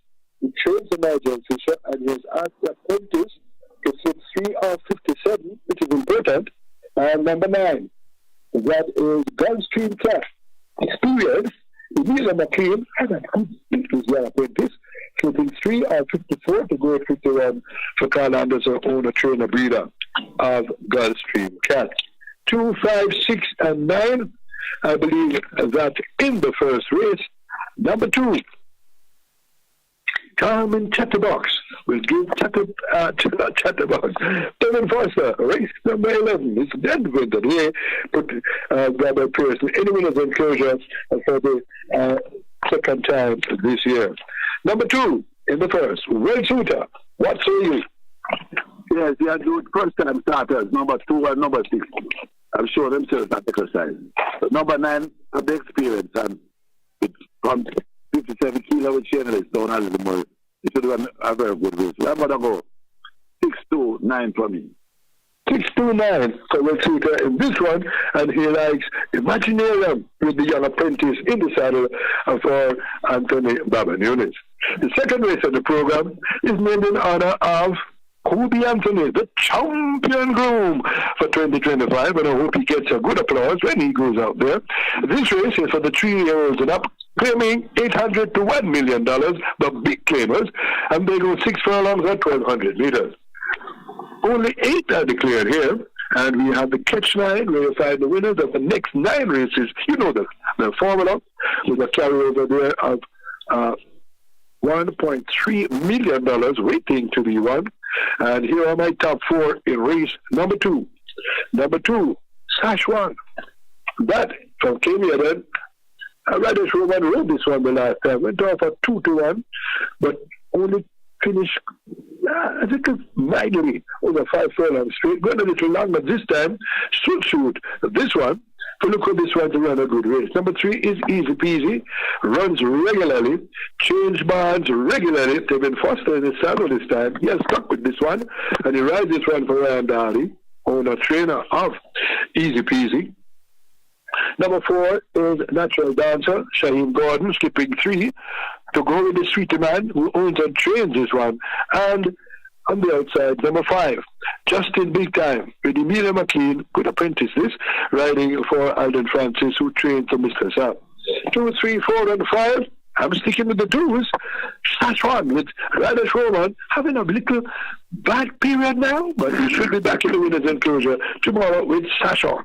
Well, Shooter, race number 2. Yes, it's reported that number 2 is 2 minutes now, and it's best mix is the island. I'm going to go with 2-3. 2-3 in race number 2. The third race of the program is over 7.5 furlongs or 1,500 meters.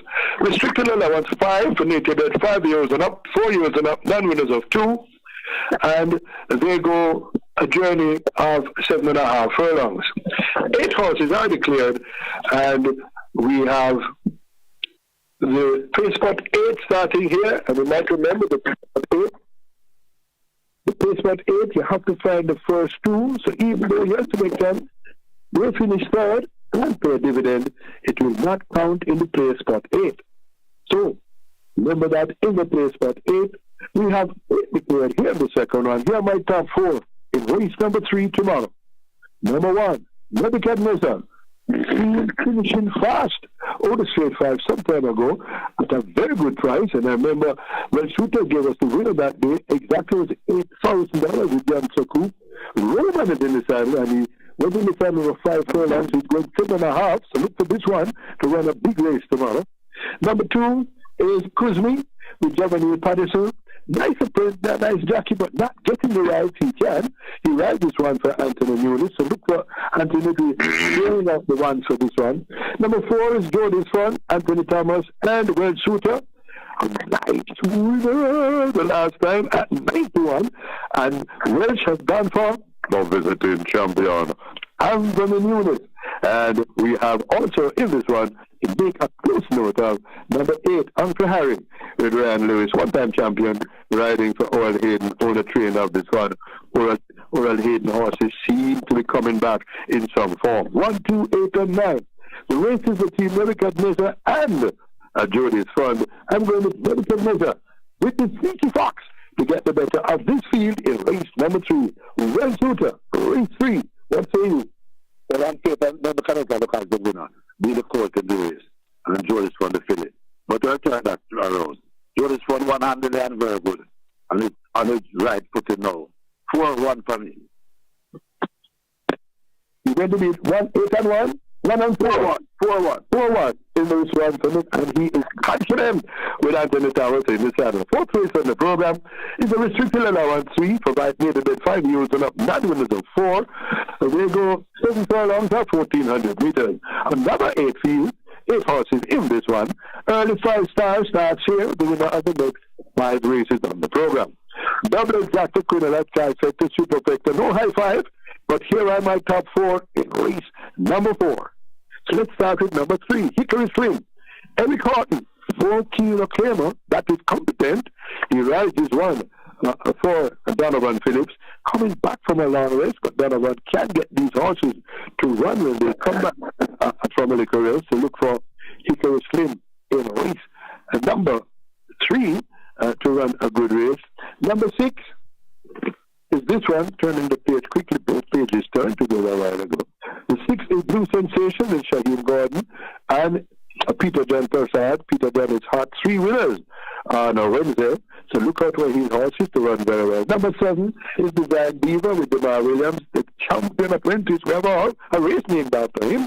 And that he's right in front for Mikey Spencer. And King Pat, Anthony Allen, good with the apprentice, riding this one for Baba Nunes. And is on board. So the top 4 here is 3, 6, 7, and 8. I'm going to Hickory Slim to give Donovan Phillips one-time cook, one-time big-time trainer. The winner in race number 4, Well Suter, race 4. I'm going to go with his informed stables. That's that.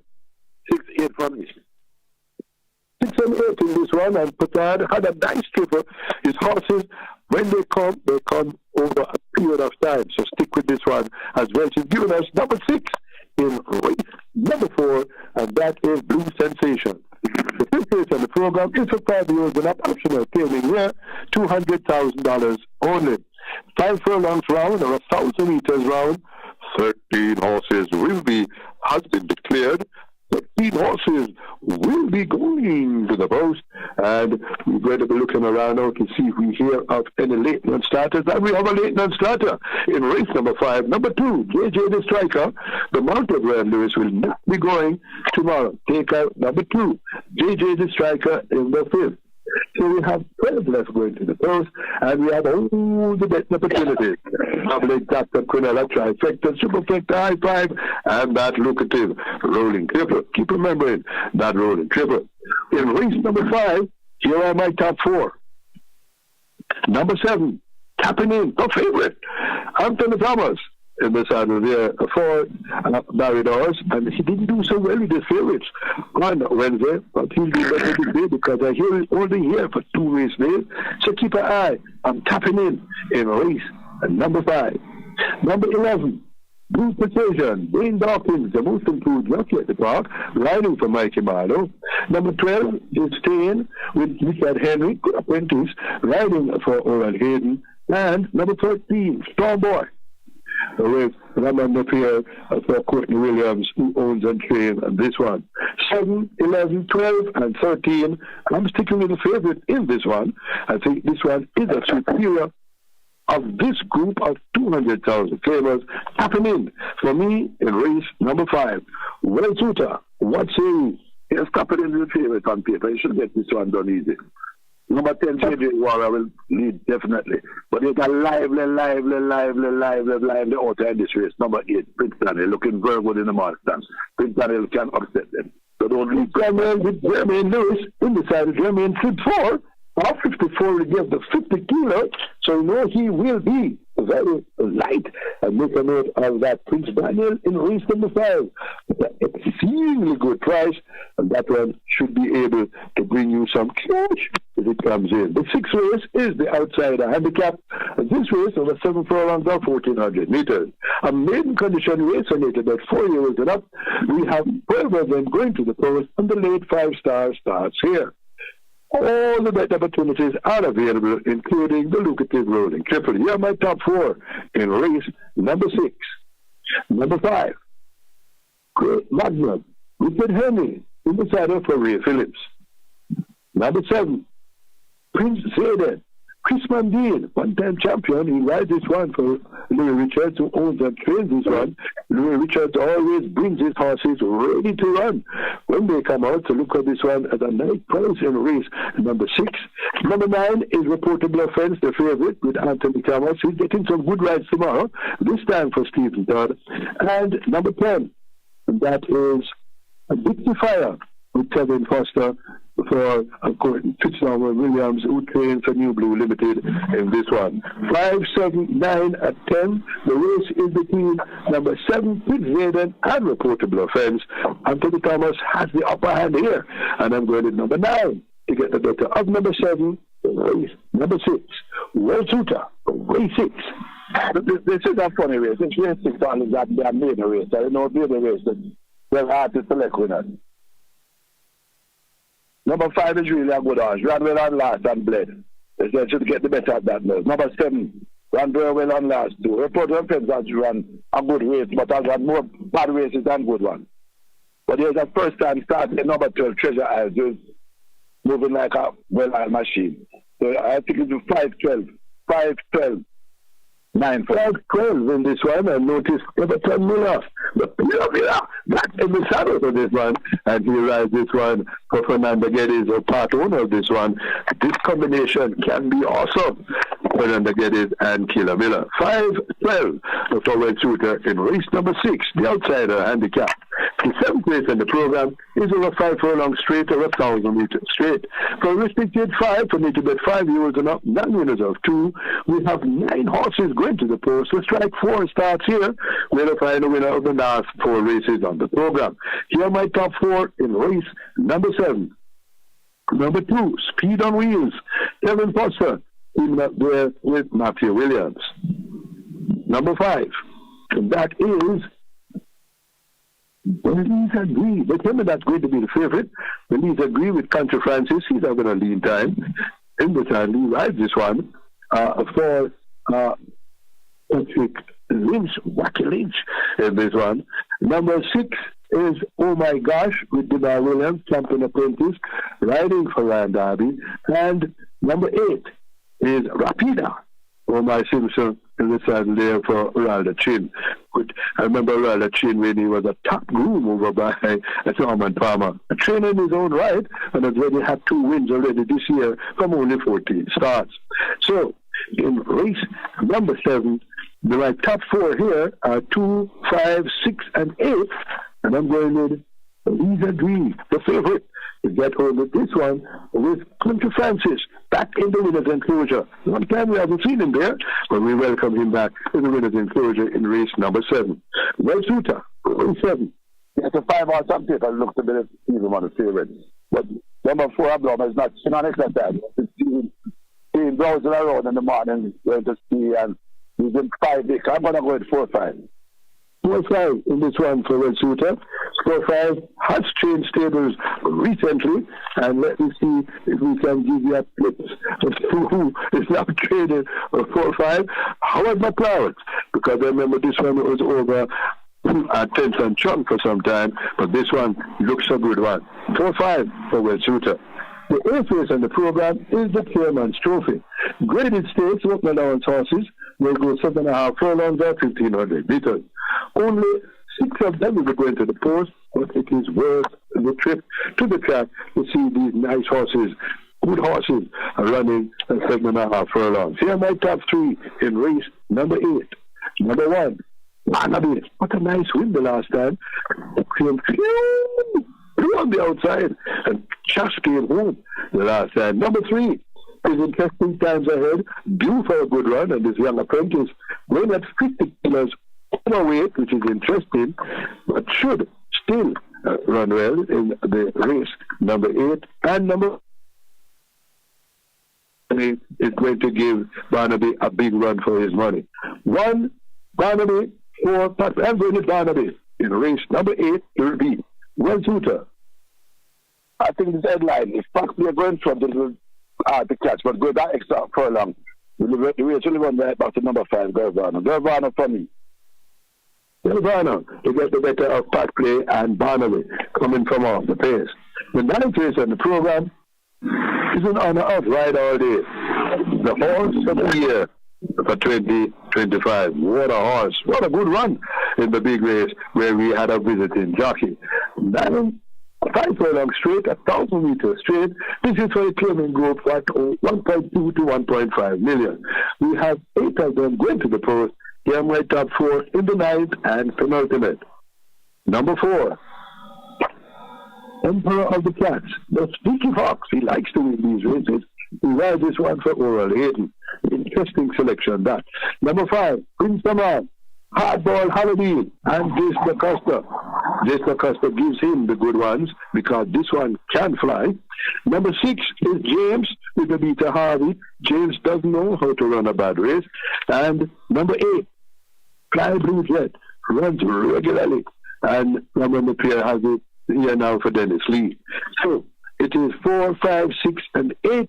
I'm going to Prince Saman to get the better of the Emperor in race number 9. Number 5. To beat number 4. Well, Suter, I remember you like it. 5-4 for me. 5 and 4, we agree on that one. The 10th and final is the Big Out Handicap. This race is over 5 furlongs straight and 1,000 meters straight. 14 of them will be going to the post, thundering down the straight. Another way to get out of debt. And here are my top 4 in race number 10. We're going to be giving them to you. Take him. He's the number 4, badly drawn. But that is Quantum Star with Chevenil Patterson. Can get away and come right in the middle of the racetrack and prove very dangerous. The ones on the number 8 is Little Groovy Thing with Abigail Abel. She just has to keep going straight. This one is the speed and can be there at the finish. And hope that Abigail can just keep this one going. A good run from this one. Well drawn is number 11, Jordan's Reign, the favorite, with the Beta Harvey. And I'll bet you learn. Demar Williams in the saddle for Errol Burke on the right outside. 4, 8, 11, and 12. I'm going with number 12 in this one. And just to remind people that I really forgot to give them the cook food special. The cook food special today is in race number 3. Nebuchadnezzar is the cook food special. And my next bet of the day is Albert Polan, number 12 in the 10th and final. Let's hear what Well Suter has to say about the 10th race tomorrow. I think Jordan here in the class, and he represents the informed stable. So 11, 12, 4 for me. 11, 12, 4 for Well Suter in this one. So, as we go over them, remember, listen to the selections. There are some nice outsiders in these selections. Remember Killer Miller riding one nice outsider, first-time starter. So look out for those ones. Those of you with pens and papers out, let's go over the selections in race. The races, 10 races tomorrow, supposed to start at 11:35 a.m. In the first race, my selection is number 2, and that is Charming Chatterbox. Red Shooter likes number 6, Imaginarium. In the second race, we both agree on number 2, Sasha. In the third race, I'm going with number 1, Nebuchadnezzar, my cooking special. Red Shooter likes number 4, Jody's Fund, his horse, that can run very well. In the fourth race, I am going with number 3, Hickory Slim. Red Shooter likes number 6, Blue Sensation. In race number 5, I'm going with number 7, and that is Tapping In. Red Shooter agrees with me. In the sixth race, my selection is number 9, with Portable Offense. Red Shooter likes number 5, and that is Great Magna. In race number 6. In the seventh race, I'm going with number 5, Oh, Belize Agree. Red Shooter goes with number 4, and that is a plum. Just change the balance to look for this one to run a good race. In the eighth race, I'm going with number 1, Barnaby. Red Shooter thinks that number 5, Galvano, will catch him just before they reach the wire. In the ninth, my selection is number 5, and that's Prince Adnan. Red Shooter agrees with me. And in the 10th and final, I'm going with number 11, Albeculan. Red Shooter goes with the favorite. Number 12, Albeculan. Red Shooter goes with the favorite, number 11, Jordan Gray. Those are some sections. Be sure you listen to join in and go to the races early but often. And remember, Racing Station is the big one. On the internet, listen carefully to Doc and the Trainer, Racing Business, on Rebel Radio. Right now to the studio. Okay. Thank you very much, Dr. Paul and Trainer Will Suitor. Yes. You have to win big money tomorrow. You must stay with us on Rebel Radio. Well, that's the end of today's show. And thanks to all my listeners and viewers. Yes. Thanks to my technical operator, Kevin. Yes, and remember, let us have an accident-free weekend this weekend. And stay safe. The killers are out there. Until Monday, this is Rebel Radio, and I am Desmond Richards.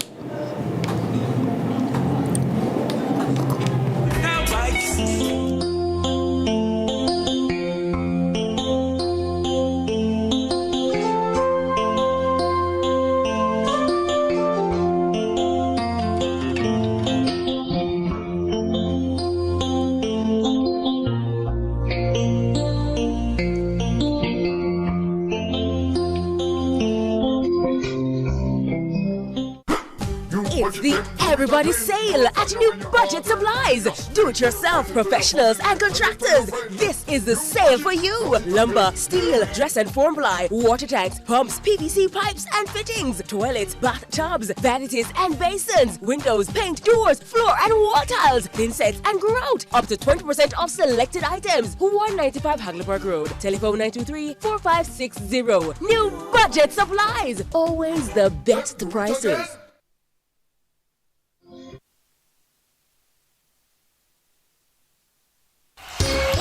Hardware and Supplies is turning up the heat this summer with their super saving summer sale. Prices are slashed on everything you need to fix up your home. Beautiful tiles, sleek doors, top quality windows, modern sanitary ware, exclusive flooring and more. At Tools Hardware and Supplies, we have you covered for the summer. So come visit us at 279 Spanish Town Road, 4 South Camp Road, 8 Red Hills Road, or online at toolsja.com. Tools! The Lion King of Hardware.